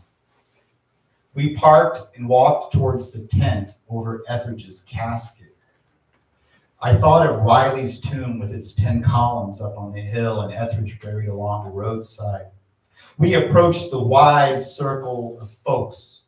Etheridge's mother, Belzora, sat front and center. There was a military guard and an American flag on the coffin. Yusef stared at that flag, leaned over to my left ear and murmured, I gotta think about that. I understood that when he said that, about the flag on the coffin, he meant that in all capital letters despite its hushed tones. The symbolism of the American flag is entwined with complications for African American persons, especially military veterans. They folded the military salute, folded the flag, and gave it to Miss Belle Zora. As we drove the curvy road out of the cemetery, Yusef revealed that Etheridge's funeral was the first one he had attended since he was a very, very young boy. The respect he felt for Etheridge compelled him to break the promise he had made to himself about not attending funerals. The reception at a small church consisted of family, friends of family, and poetry friends. Yusef and I faded to the bottom of the stairwell near the bathroom. We were always fading somewhere. A voice from inside the bathroom growled and outlurched Robert Bly, the great poet Robert Bly, who had flown in for the funeral despite also having participated in the tribute reading 6 weeks earlier. He sees Yusef and he bellows, "Oh, Yusef, and your young friend from the tribute reading." Yusef chatted to Robert Bly and then turned to me in true Free People's spirit. "Kenneth, say a poem for Robert." So I said a short poem about a young boy joyously riding on a roller coaster before he's matter-of-factly scooped up back to his wheelchair by his mother. Robert Bly cocked his neck back, squinted his eyes, and probably not even referring to my poem, commanded, "Kenneth, never forget your dark side." Etheridge never forgot his dark side. He shook Yusef's hand, clasped my shoulder, used it for leverage, trudged up the stairs, and departed. In the early evening, everyone arrived at Etheridge's apartment in waves for the party. We didn't have many snacks, but there were lots of cans and bottles. Bottles were shared and swapped since there weren't enough cups. A festive mood filled the room like it was a second New Year's Eve. Indies Free Peoples and out-of-town Free Peoples like Boston-based artist Dita Galloway cozily cramped into the large section of the kitchen and living room. We stayed out of the bedroom where Etheridge had died a week earlier in Elizabeth Gordon McKim's arms. She said the life just left him. Good talk, laughter, and singing colored the air indigo. No one used any hot words. Maybe Etheridge was better off now, somewhere making an angel in the snow. Elizabeth pressed 2 bloodstones from the dish of bloodstones she and Etheridge had accumulated into my hands, one from me and one from Etheridge. To close the night, we went around the circle, and everyone said a poem, sang, or had their say, including Yusef, who spent the whole night standing up, back pressed against the sliver of wall, engaged in conversations with everyone, mostly JT. We didn't leave until the clock hands pole vaulted midnight. We drove south down Highway 37 from Indy to Bloomington exactly at the speed limit through the deep, dark heartland, bleary-eyed, and listening to Charles Mingus's Black Saint and Sinner Lady.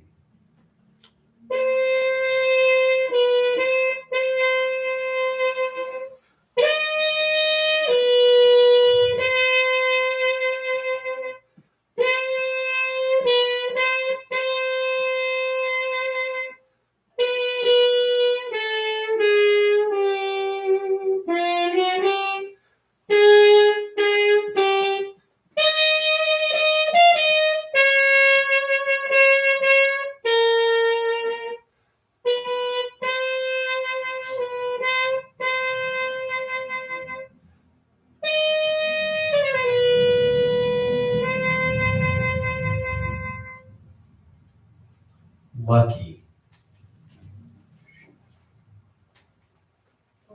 Lucky. Lucky. 2 months after Etheridge died, I graduated.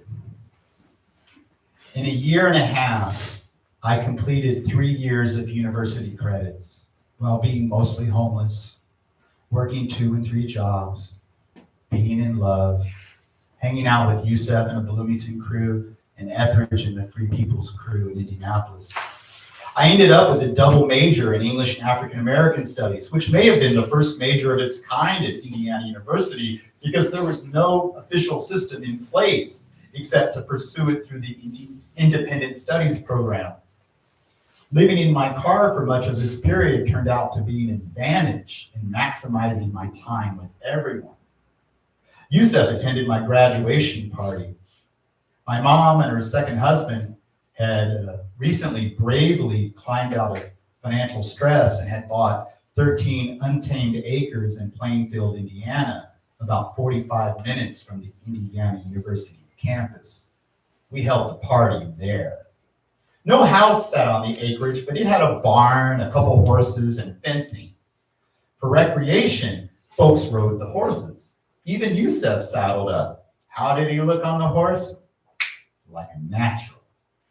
Once again, we had a poetry circle to end the gathering. Yusef, not wanting to read his own work, read Etheridge's tender and overlooked poem, I and Your Eyes, with a cadence that invoked Miles Davis's Kind of Blue.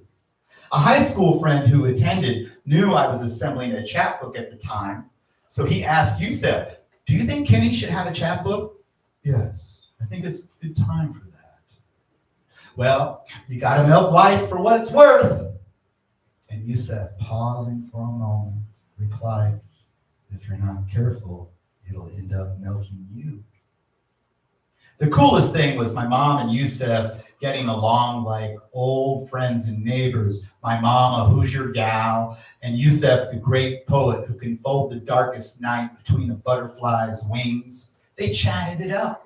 At one point, Yusef pointed to my mom's white and gray husky and asked, what's his name? Lucky, she replied. Why Lucky? Well, we found him abandoned by the roadside, so he's lucky he has a home. That's right, Yusef said. Realizing how much my life had changed and evolved, from digging ditches and hustling tables to swimming in poetry and still not something entirely known, I felt pretty lucky too. After the party ended at sunset, Yusef returned to Bloomington via a ride with another party goer that I had arranged in advance. The rest of us piled into my car and barnstormed west on I-74 to St. Louis for additional celebrations. We parked on the Washington University campus and traipsed through the shadows, talking way too loudly, found an unlocked window on the first floor of an administration building, climbed through it, and crashed on the carpeted office floor until the sunrise came up and we heard the first jangle of a custodian's keys and the flipping on of hallway lights.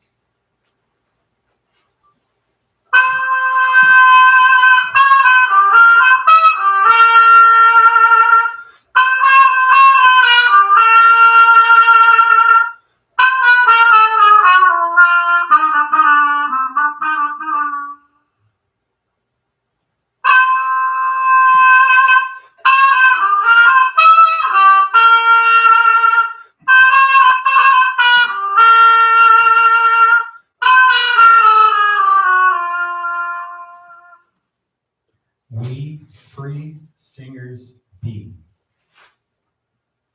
We live in a day when once again, being nice and being helpful is being militant. When I think back to the onset of meeting both Yusef and Etheridge, what comes through is their helpfulness. Here I was, nobody's nobody.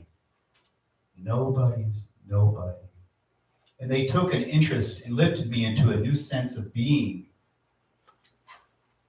From 1992 to 1996, Yusef and I continued to hang out, but over a wider distance. Still in the Midwest on occasion, but also on the East Coast from New York to Washington, D.C., and any place in the vicinity since I was at George Mason University. The bulk of our close friendship actually happened during those years. The last time we spent together before I relocated to Busan, South Korea, was at the AWP conference in Atlanta in 1996. In the months before, he floated the idea of opening a cafe, but I was broke and had never been overseas. A group of us in the Washington, D.C. area, including poets Joe Ray Sandoval, Brian Gilmore, and a young Ta-Nehisi Coates, we piled into a van I commandeered for free from George Mason University since I was a poetry editor at Phoebe. On the way down, Ta-Nehisi instigated a discussion on Yusef's poem, Cage Walker. We must have had 8-10 people in our van and hotel during those 2 nights. In those days, Yusef regularly dedicated a poem to me from the stage if I had made the journey to one of his readings or helped him get there, usually Slam Dunk and Hook or Letter to Bob Kaufman.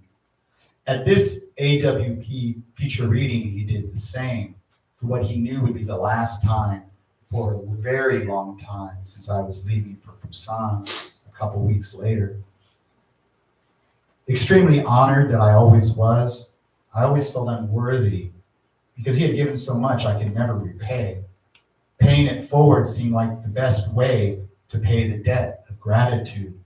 So I did my best to combine the lessons gleaned from Etheridge and Yusef and combine them into curating arts in the community of Busan, South Korea.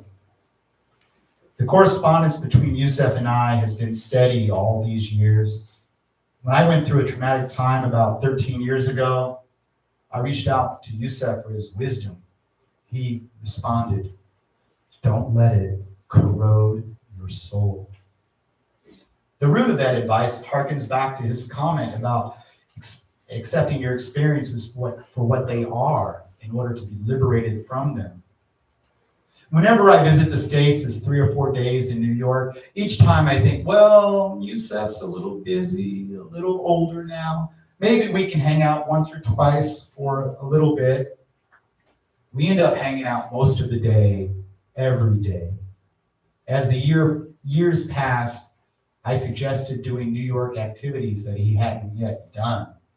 In 2014, we went to the New York Yankee baseball game.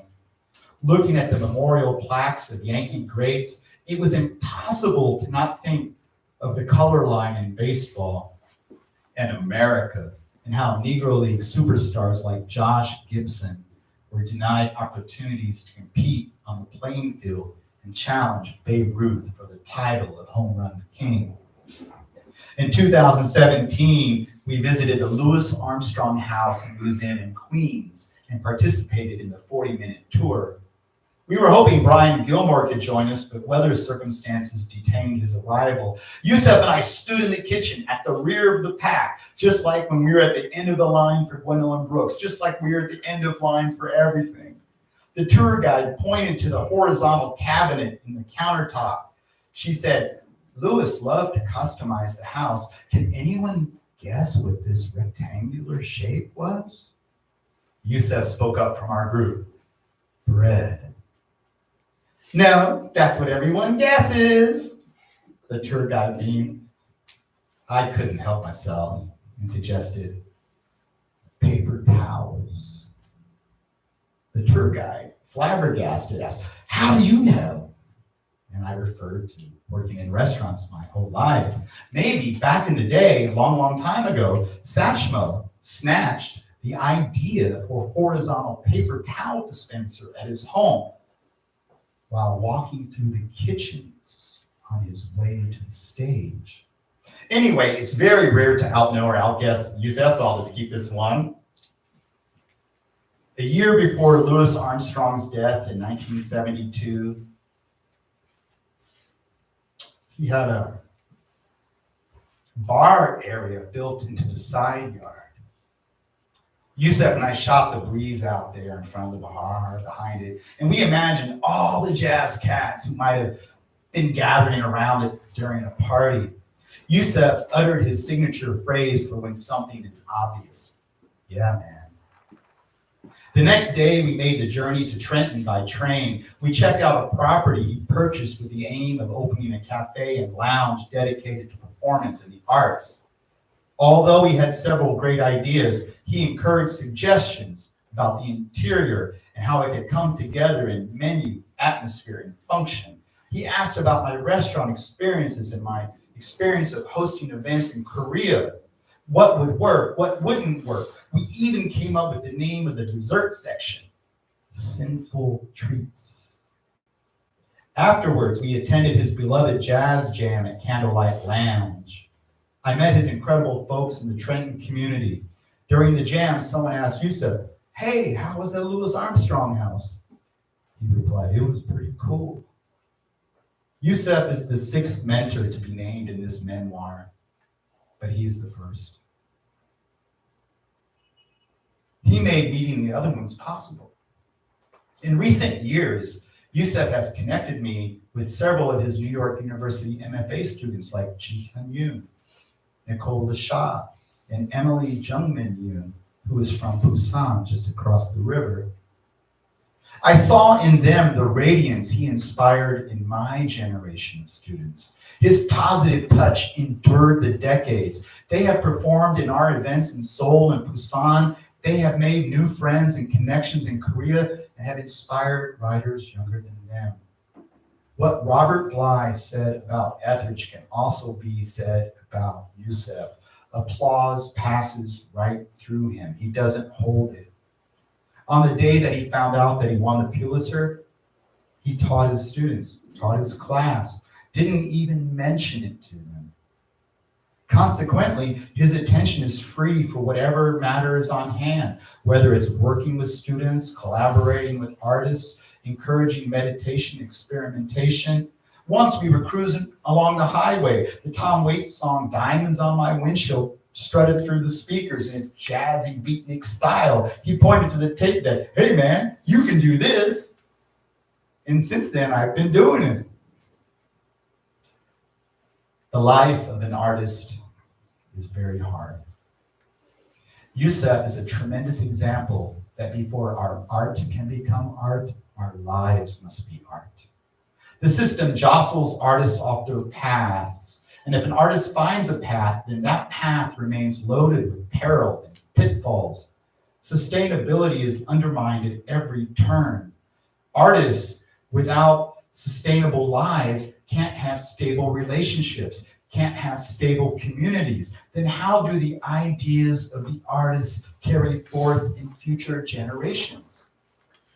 In the early 20th century, Emile Durkheim described collective effervescence as the synergy and serenity that individuals sense in a group when they share in a moment of enlightenment, and how that moment of enlightenment inspires individuals to become creators with a broader sense of shared purpose. Yusef and Etheridge have that power to provide folks with a feeling of collective effervescence that propels them forward. Speaking only for myself, they provided the entire foundation for how I engage community arts in Asia. And within a context of expatriates who've left friends and family and familiarity behind, I come across folks at our events who need encouragement or space to grow.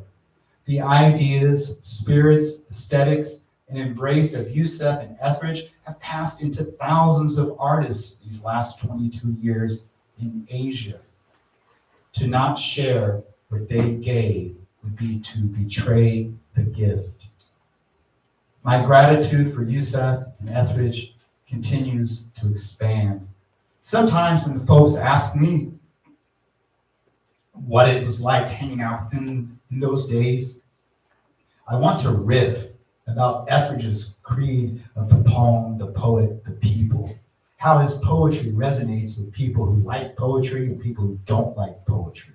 How he was a Korean War veteran, a walking haiku, a jailbird of the heartland, the rugged man whittled down to shoulder blades who one night after workshop on the frozen sidewalk beckoned, "Kenneth, come over here and give the old man a hug."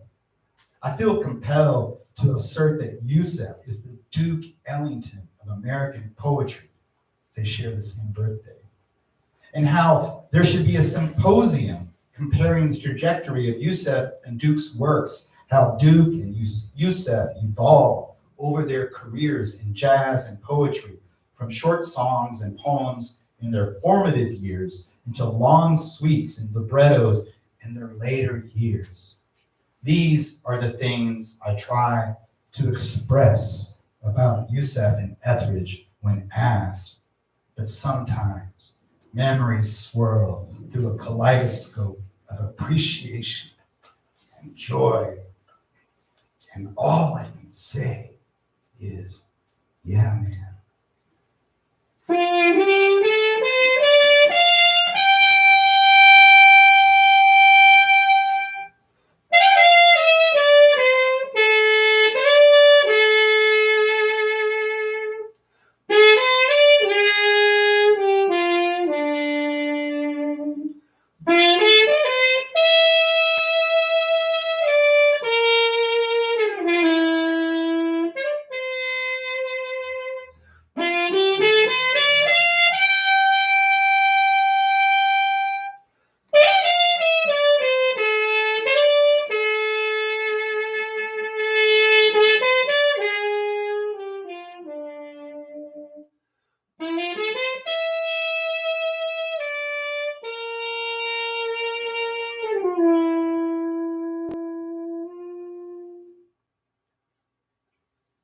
Thank you.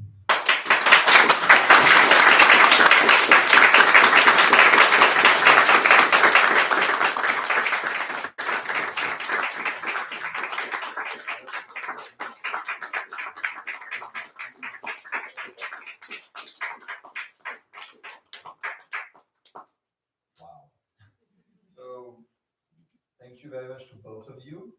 And before we move into the Q&A with Kenneth May, we will take a 10-minute break. So if you need to move a bit, grab some water, please do so. Online, stay with us. Do not log out. Don't. We will be back in 10 minutes. Thank you very much.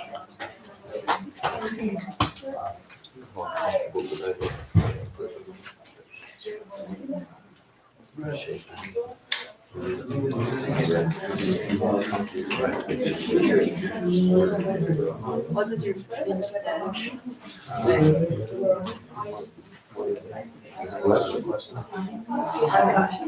How did Aaron look?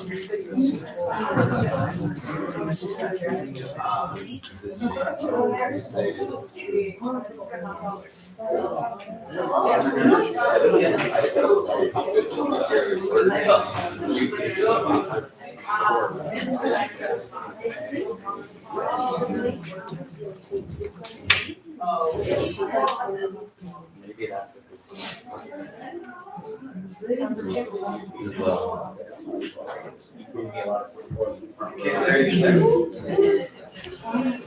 Oh my gosh. I'm not there yet. Yeah. It's a lot of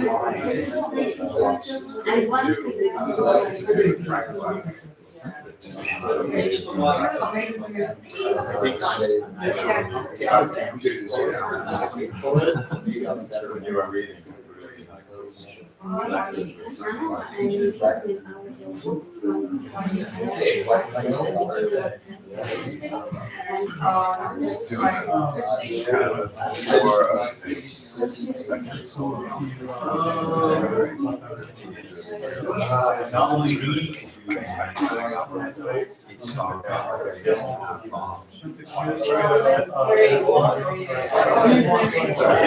describe so much of that time.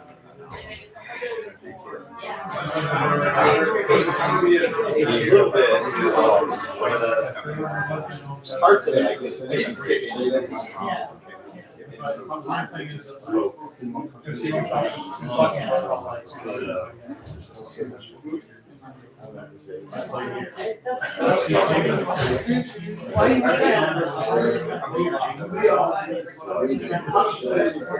Exposed to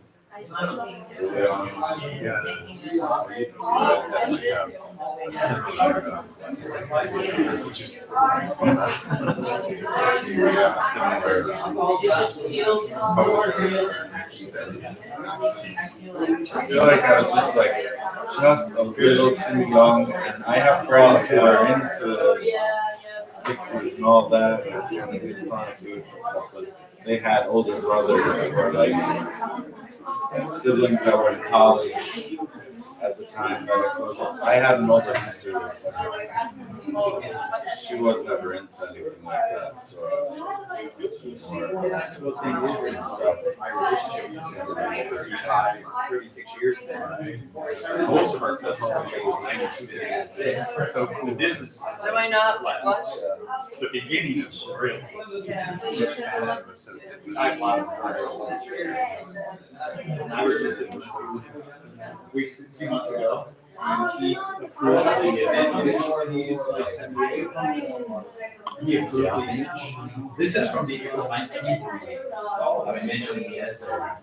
Now, Sebastian and them together, and my friend Alex, who is the photographer, who also took those photos in Central Europe, he took those photos gorilla studios together. He didn't even look the land. And then he had a Fulbright scholarship in Eastern Europe, and Alex and I stayed friends. He would send me those postcards of his photos. So I put them in the frame. Alex recently sent me back books. And I just got it back.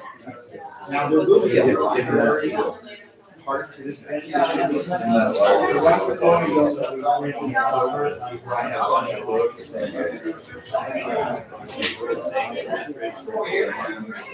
A lot of those books. Oh, that's like a flooding report.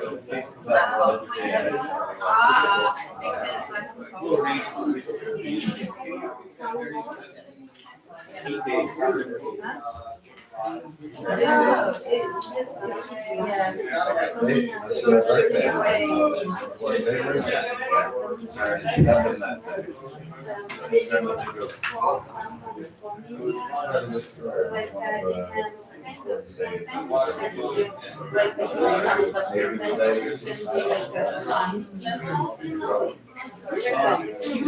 Your earring, very.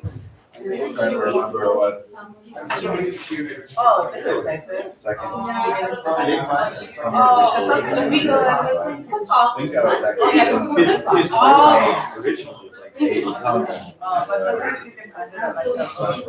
He changed it. Jose probably. Jose or looking at what it's supposed to be.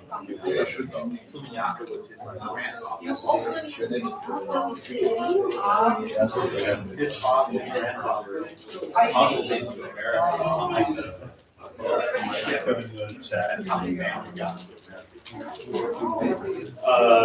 His grandfather was Trinidad originally, and Yusef from Louisiana, Bogalusa. And I steal his line, which is it's a good place to be a long ways from. How do you like it? A long ways from. I feel like that Paris. So nice still wine is back in the space. Really fitting, really well.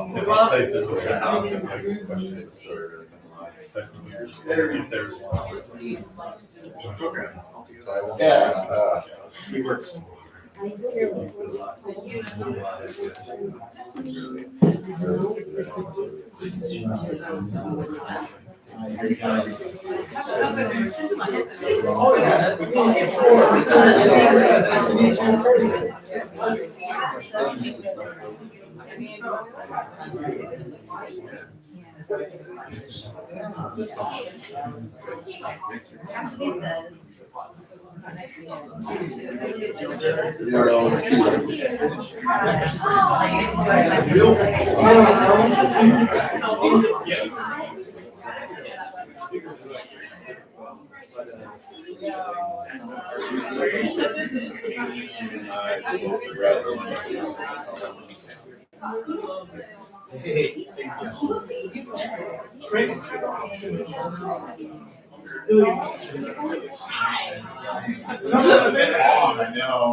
This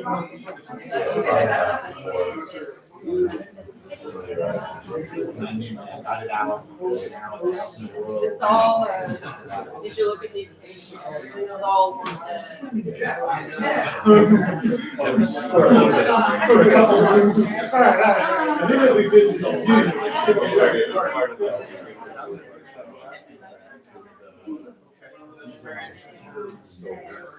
The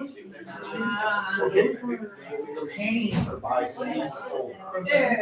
Now, Steve Stoller was part of the community. So that when I kind of blended like after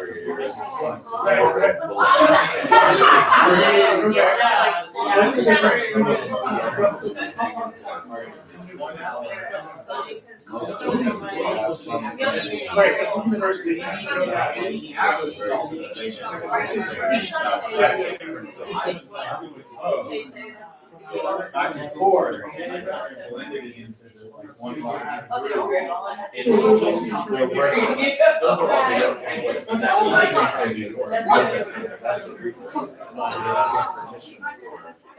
you know, and there's still kind of, still like, you'll see Soho, South Bronx, there's Diamond District. And then that's a paint. The real painting is on the screen. It's massive. So that's how it's all painted. So everything is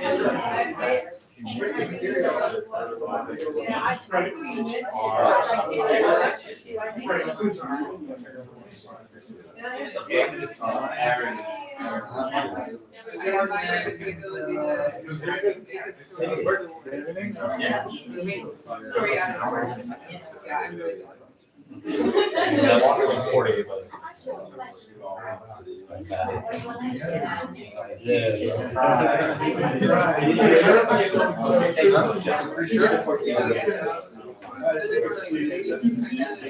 I will do my homework. It's free on YouTube. I did do research about it. I found videos about it. Yeah, it's good. Hundreds of beavers. You should see it. Everyone should see it. I wouldn't be surprised if it's on Hulu. These are really interesting too, or like kind of like self-distributed in the States. I think it's like kind of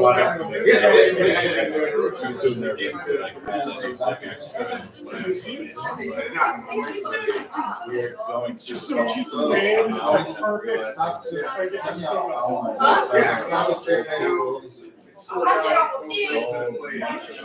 Okay, it doesn't mean that you sort of feel like you're kind of actors in the grades, like the stream when they watch it. You need a proxy. I wanted to add that conference. I found that out. Everything's about trees and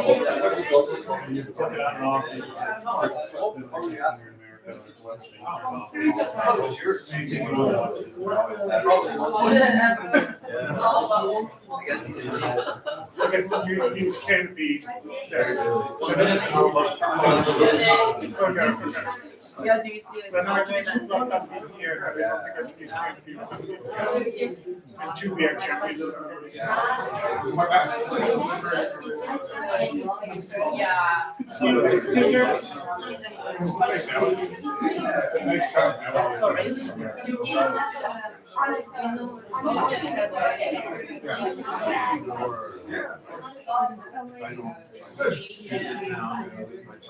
my friend gave it to me as a joke, but I'm more so. Only comment That's pretty serious.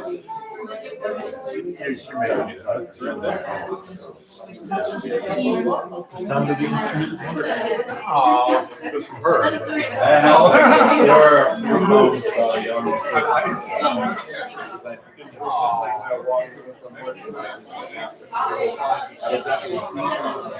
Hello. Okay, we're gonna come back. If everyone can start getting back to their seats.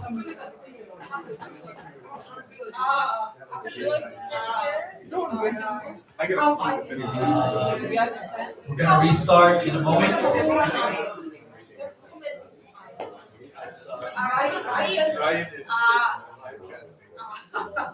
Live stream on YouTube. We're streaming to America.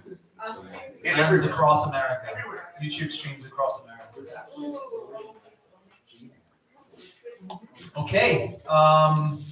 It's already been a really amazing performance from Manthipe, from Aaron, and from Kay and Gordon. And this is what we want to do. So the idea of doing this event was just Kay talking to me and saying, my essay has been published in a memoir. And then we discussed what we could do with that. Where could we go from there? You know?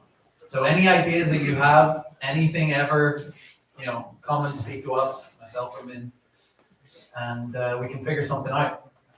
So the last thing we're going to do, the last part of the day before we switch over to just exhibition mode, is we're going to have a Q&A between Sebastian and Kenneth. So they will have a couple of questions and answers back and forth, and then there'll be an opportunity for you to ask any questions that you have. So if you've thought anything during any of the performances, if you have any questions to Kay about any of the images on the wall or the paintings or his experience, by all means, think of your questions and ask those. So again, we'll pass over to Sebastian.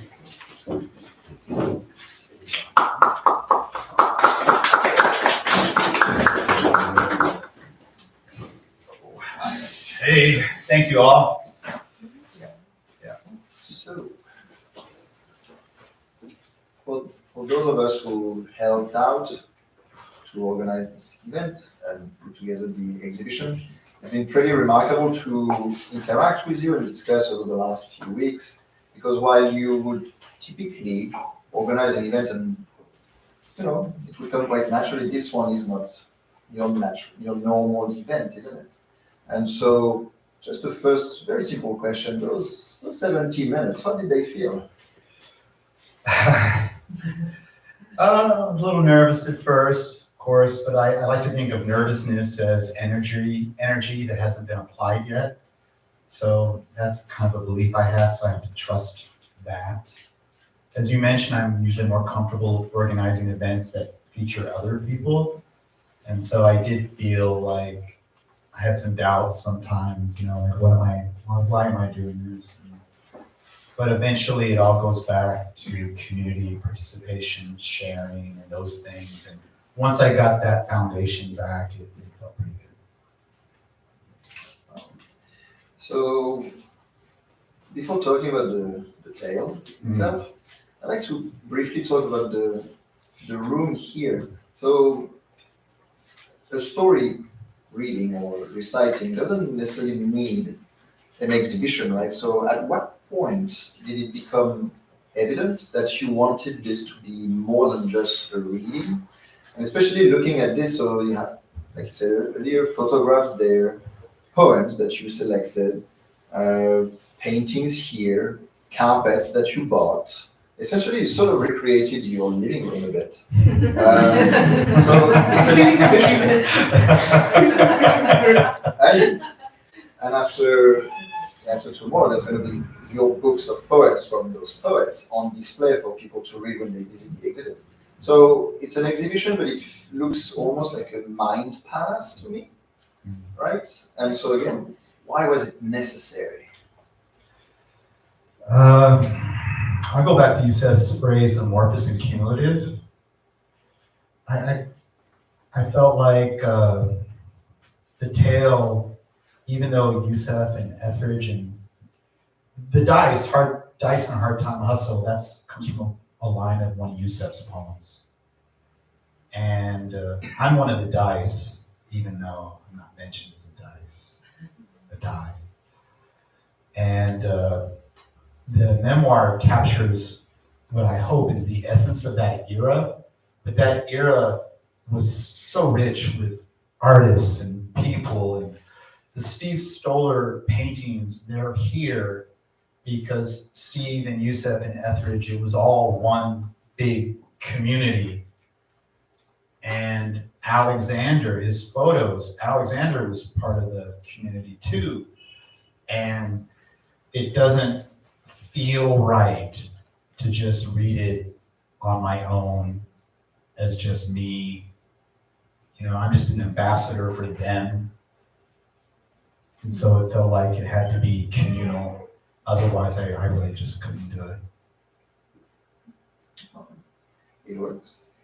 The story you recited, like enough of us here, many of us here have heard pieces of it throughout the years. An anecdote you would share, or another one. But this isn't anecdotal anymore. This is, it's actually a fiction at that point, right? Mhm. Your characters in a tale, and there's so why 12 chapters? Why not more or less? Why those ones? And when one turns oneself into the protagonist of one's own story, what is one mindful of? There were originally like 16 or 17 sections, and I received news about the anthology coming out. I had like 2 weeks to write it. But the first 4 days were a disaster. I couldn't do anything. And then I went back to the concept of how do I talk about it when I'm talking to my friends? And once I decided to write it like I talk about it, it just kind of came pouring out.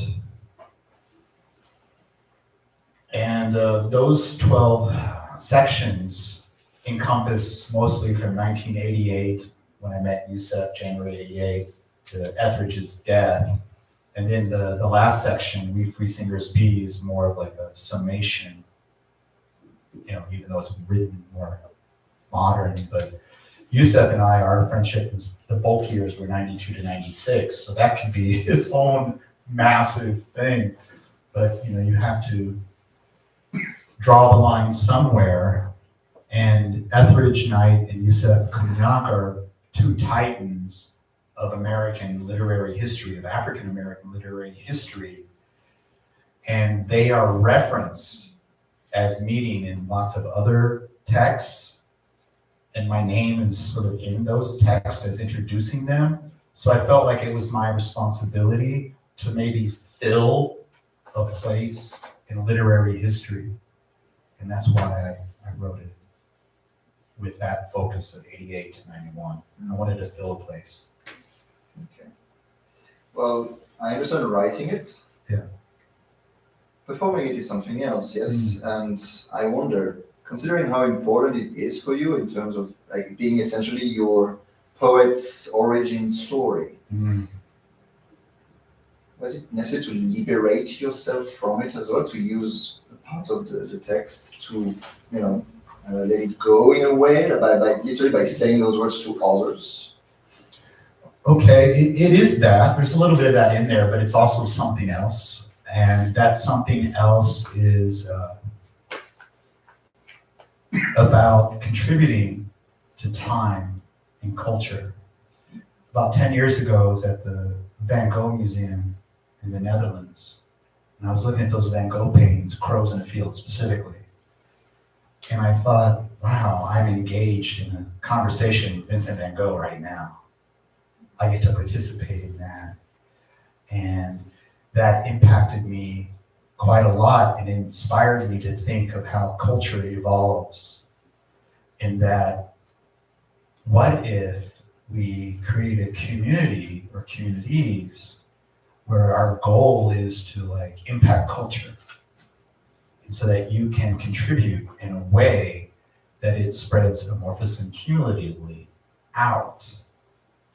So you don't necessarily need to be political or be a political party. Those things can impact people for 8, 10, 12 years like that. The culture is 20 years, 40 years, 80 years, 100 years, 200 years. And I think sharing this story is part of the culture that I was really blessed to be part of.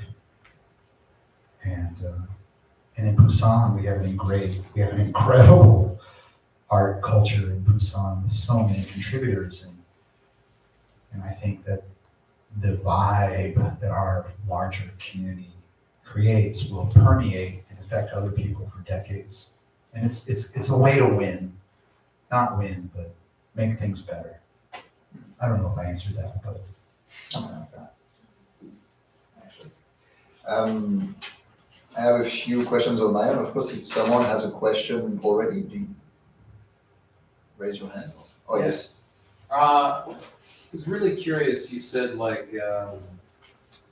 before you became part of this, you described yourself as nobody's nobody. Mm.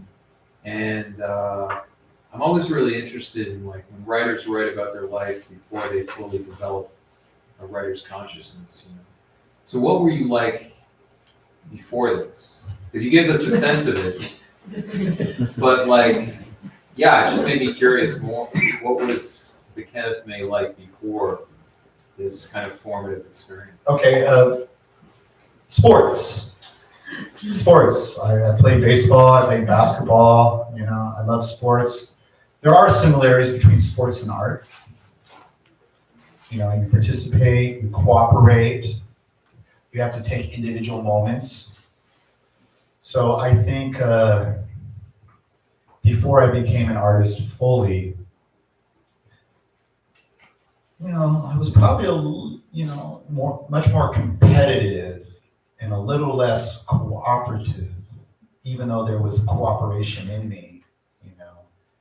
I understood that I didn't have to win. As an athlete, you always have to win. But the reward as an artist is to participate, contribute. And I think that's the fundamental difference between who I was and who I became, because I didn't have to win. I just got to participate and contribute.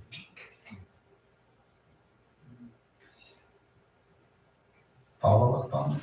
Well, I guess were you writing those still? Were you, would you sit down and write little sketches or poems or? I have I had a couple early poems. My first poem ever is actually at Home Bistro at Game Day on the wall. It was sunny. She had a little drawing she made. She said write a poem on it, and that very first poem I ever wrote was music, soft voices singing, notes embedded in the memory. Rose petals, when the rose falls apart, are kept alive within the heart.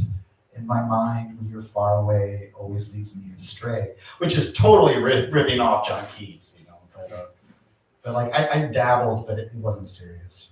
And I didn't have an individual voice. It was just an imitation of English poets. Much like American literary history, where it took until Walt Whitman and Emily Dickinson to create an American vernacular for poetry. Before then, it was an imitation of English poetry. So they kind of helped you find your voice? Yes. Yeah, art gave me a voice, but I could retain the element of sports, because whenever I did sports, I was always like the captain of the team. I played shortstop or point guard, or but. And then also you realize you're never going to be a professional athlete. How about a professional poet? Because you say you're not you appreciate the fact that you weren't in it to win, that wasn't the goal, right? Right. And yet, for example, in Manthipe, we have someone today who submits poems to competitions, right? Possibly soon we'll win one. Yes, I believe she will. Komunyakaa winning a Pulitzer Prize, but going in class and teaching it as if his students don't necessarily. He doesn't need that to impress his students. So the humility is a nice touch, and yet there are prizes to win. So what do you think it takes to win something like this? Ooh. That's perseverance, commitment, and excellent poems. That's all I'm going to say about that one.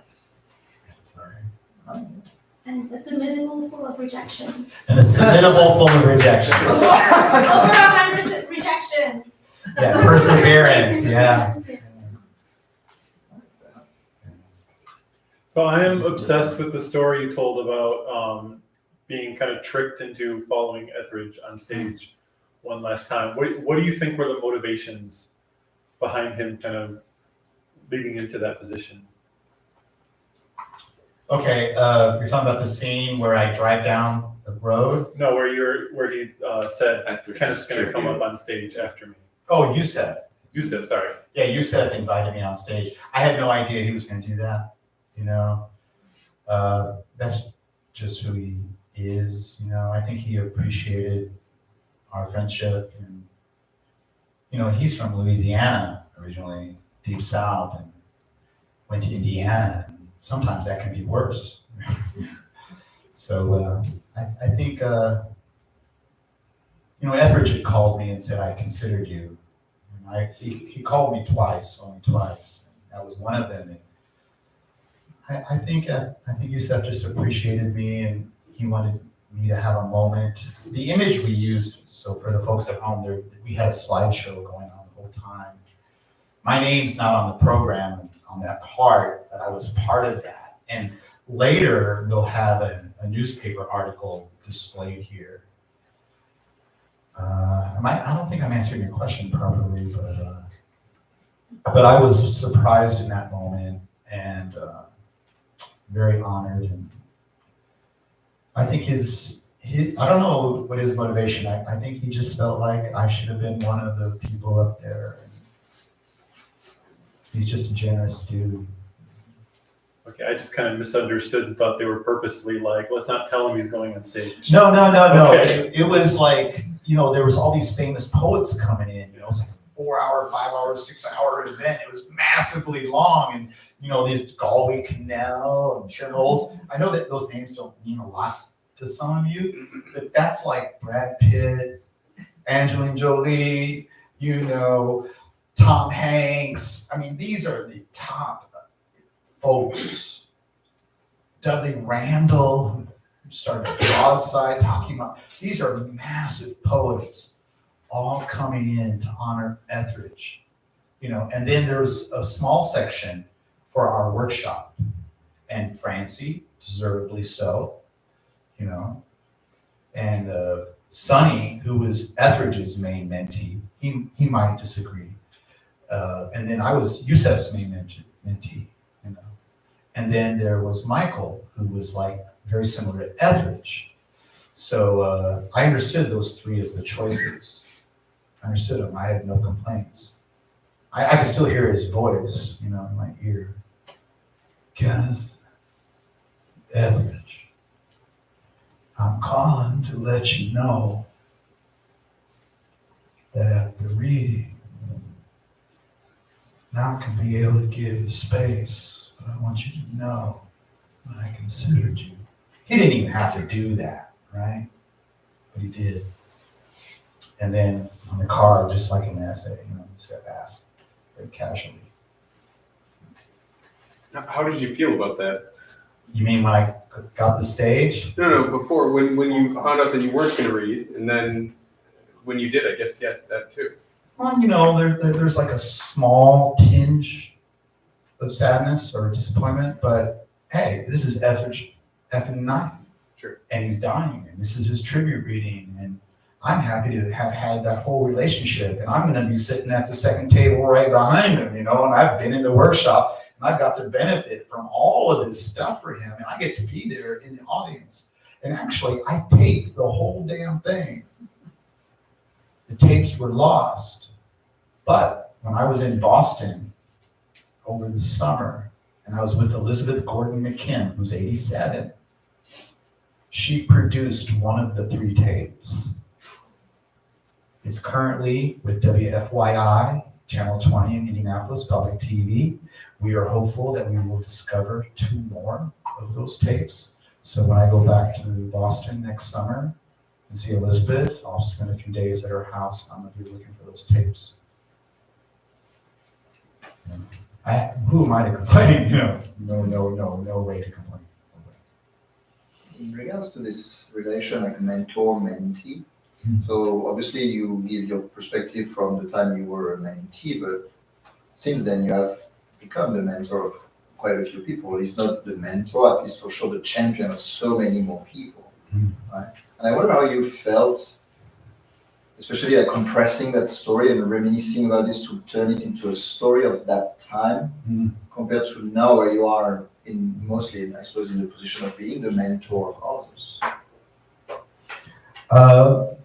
Lately, I've been, this came to me quite randomly when I was actually teaching my classes at university. Someone asked me a question, it's like, what's your philosophy? And I was like,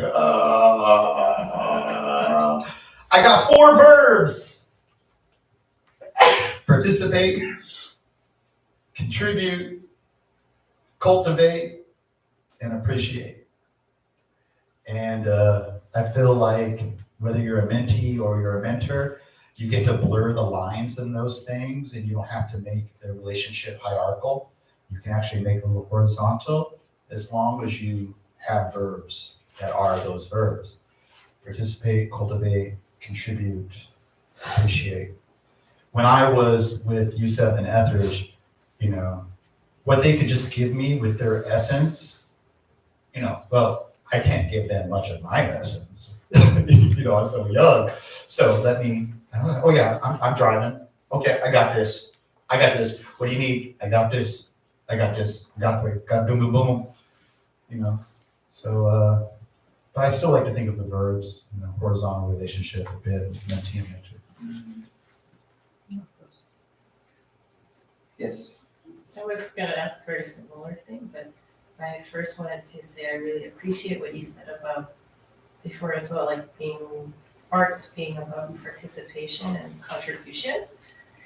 Recently, I've been reading a book written by some educators in Chicago about this studio space, and they talk about how it's like a solitary space. It's this space of solitude, and a lot of American artists kind of appreciate it as that. But your view of art, I think, I always knew that you're interested in community, but I think your reading really explains it's like your origin story. Yeah. Like who you were as that person who's like looking up to these giants and almost like fangirling over.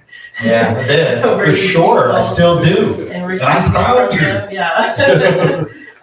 So I really appreciated that, but also I guess how you're describing yourself as being like a nobody's nobody. That's how a lot of expats come to Busan is they can leave behind their identity from wherever they're from and start fresh. And you have that place of being a contributor now and being participants in these events that you organize.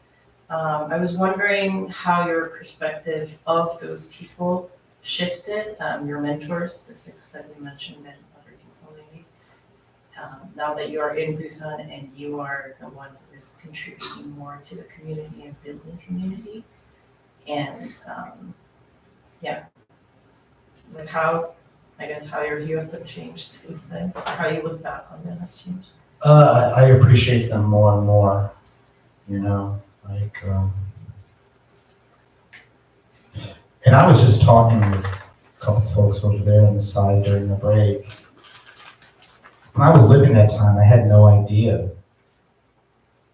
that it would evolve. I had no idea that the community we had would launch the art culture of Massachusetts Avenue in Indianapolis. That street, diagonal street, in a city of north, south, east, west streets, the artist street is the diagonal street. And how that community really did launch the art community in Indianapolis with the Chatterbox Jazz Club, David Andrzejczyk. And this community here in Busan, 15, 20 years from now, where are you going to be? Probably somewhere good. And what are going to be the remnants of your contributions? Probably more than you expect. And that's what's cool about it.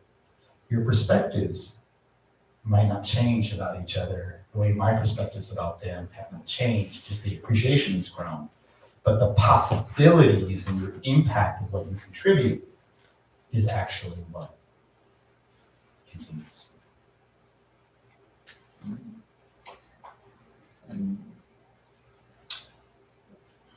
one passage that I would like to address now and discuss would be the one where Yusef and your mother meet.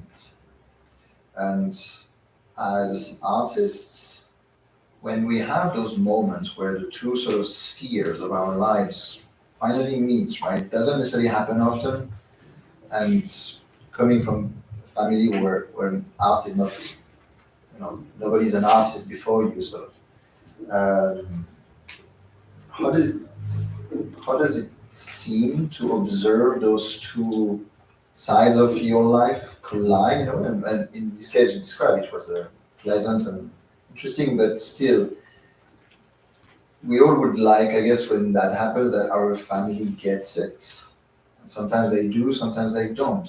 And in that case, it may not have been about your art, but still, those two very important persons for you, it would be great if the encounter is as magical as it happened for you. So how did it seem that moment when it happened? Well, I try to get there, and in that passage, I was probably overly concerned about Yusef and my mom getting along. Overly concerned, too concerned. But they got along great. My concern was misplaced. We forget that artists are actually ordinary people too, right?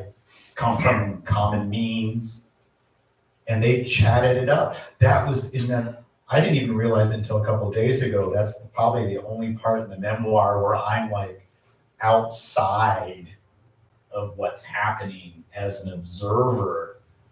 And I was really proud of my mom, and I was really proud of Yusef. And I didn't think either of them would have been capable of speaking to each other, but I underestimated the fact that he's actually from Bogalusa, Louisiana, from a large family. His father was a carpenter who actually couldn't read.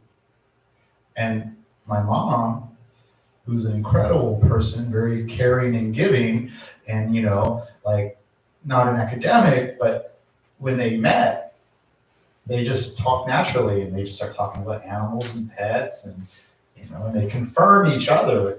And actually, I didn't need to get in the way of it. I think we as artists need to have more faith in our people, and Etheridge is a good example because his poetry resonates with people that don't like poetry. Whenever we were with Etheridge, it was like a coffee shop, a bar, gallery. One thing I'll say about Etheridge here, and I think it applies, is after Etheridge died, there was a few weeks later, I was at the Chatterbox Jazz Bar. I was sitting at the front. This older, distinguished, not wealthy, but kind of distinguished African-American man sits next to me. We start chatting. He goes, "My friend died." I was like, "Yeah, my friend died too. My friend was always doing things with words." At that point, I knew that he was talking about Etheridge. I said, "Mine too." And he said, "We used to sit on the bench together." And then I realized,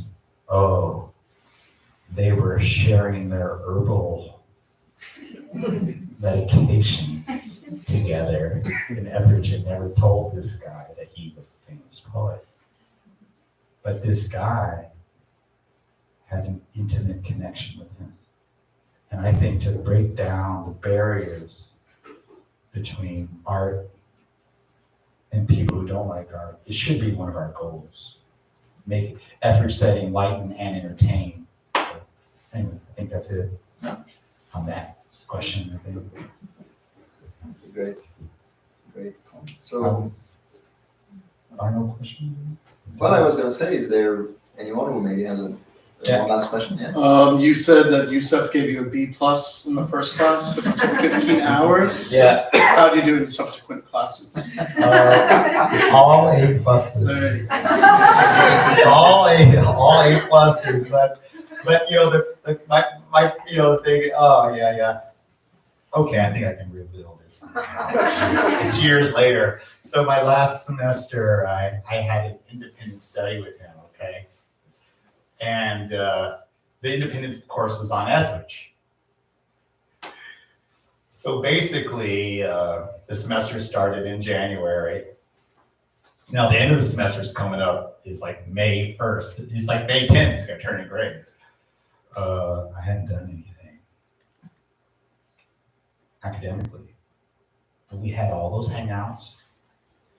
We were at the funeral, we were at the party. He goes, hey man, can you do something?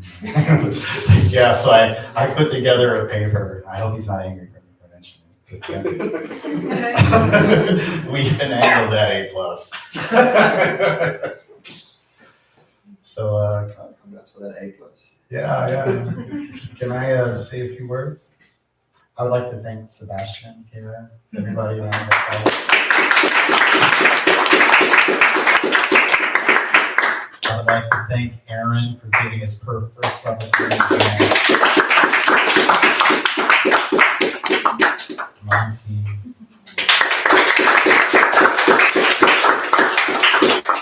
My longtime contributor and incredible friend, Gordon Bazsali. Come on now.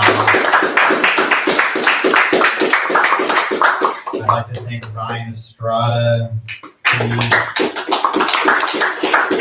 stay tuned for some related artwork for him. And of course, I would like to thank Arise Gallery. Oh, Matthew first.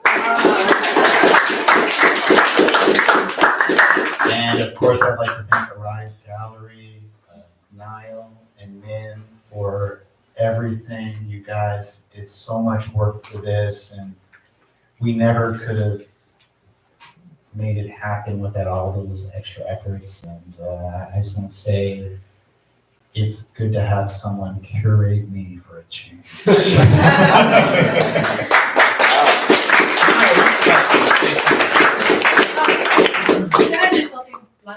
Yeah. Thank you for everything. And then you were Yusef to me.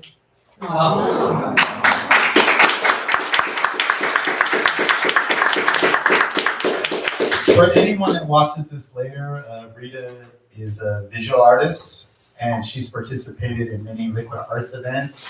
And I'm fully on verbal record with her and Gordon, her husband, that I've never seen someone grow as a visual artist so fast and so amazingly from being a beginner to being a master. All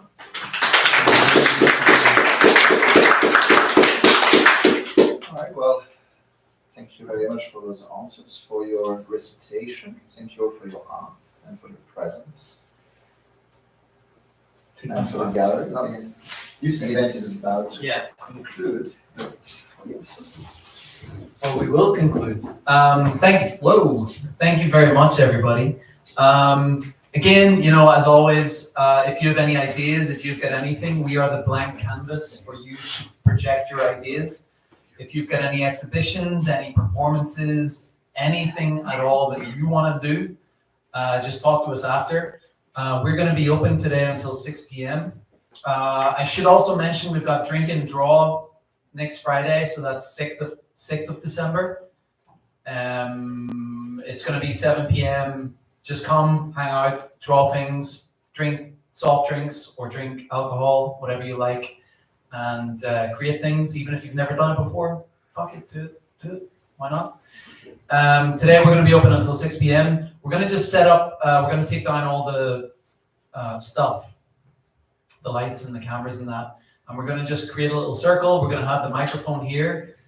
Say your piece if you prefer. If you don't, just sit together and talk to each other, or go home now if that's what you want to do. It's up to you. Okay? Thank you.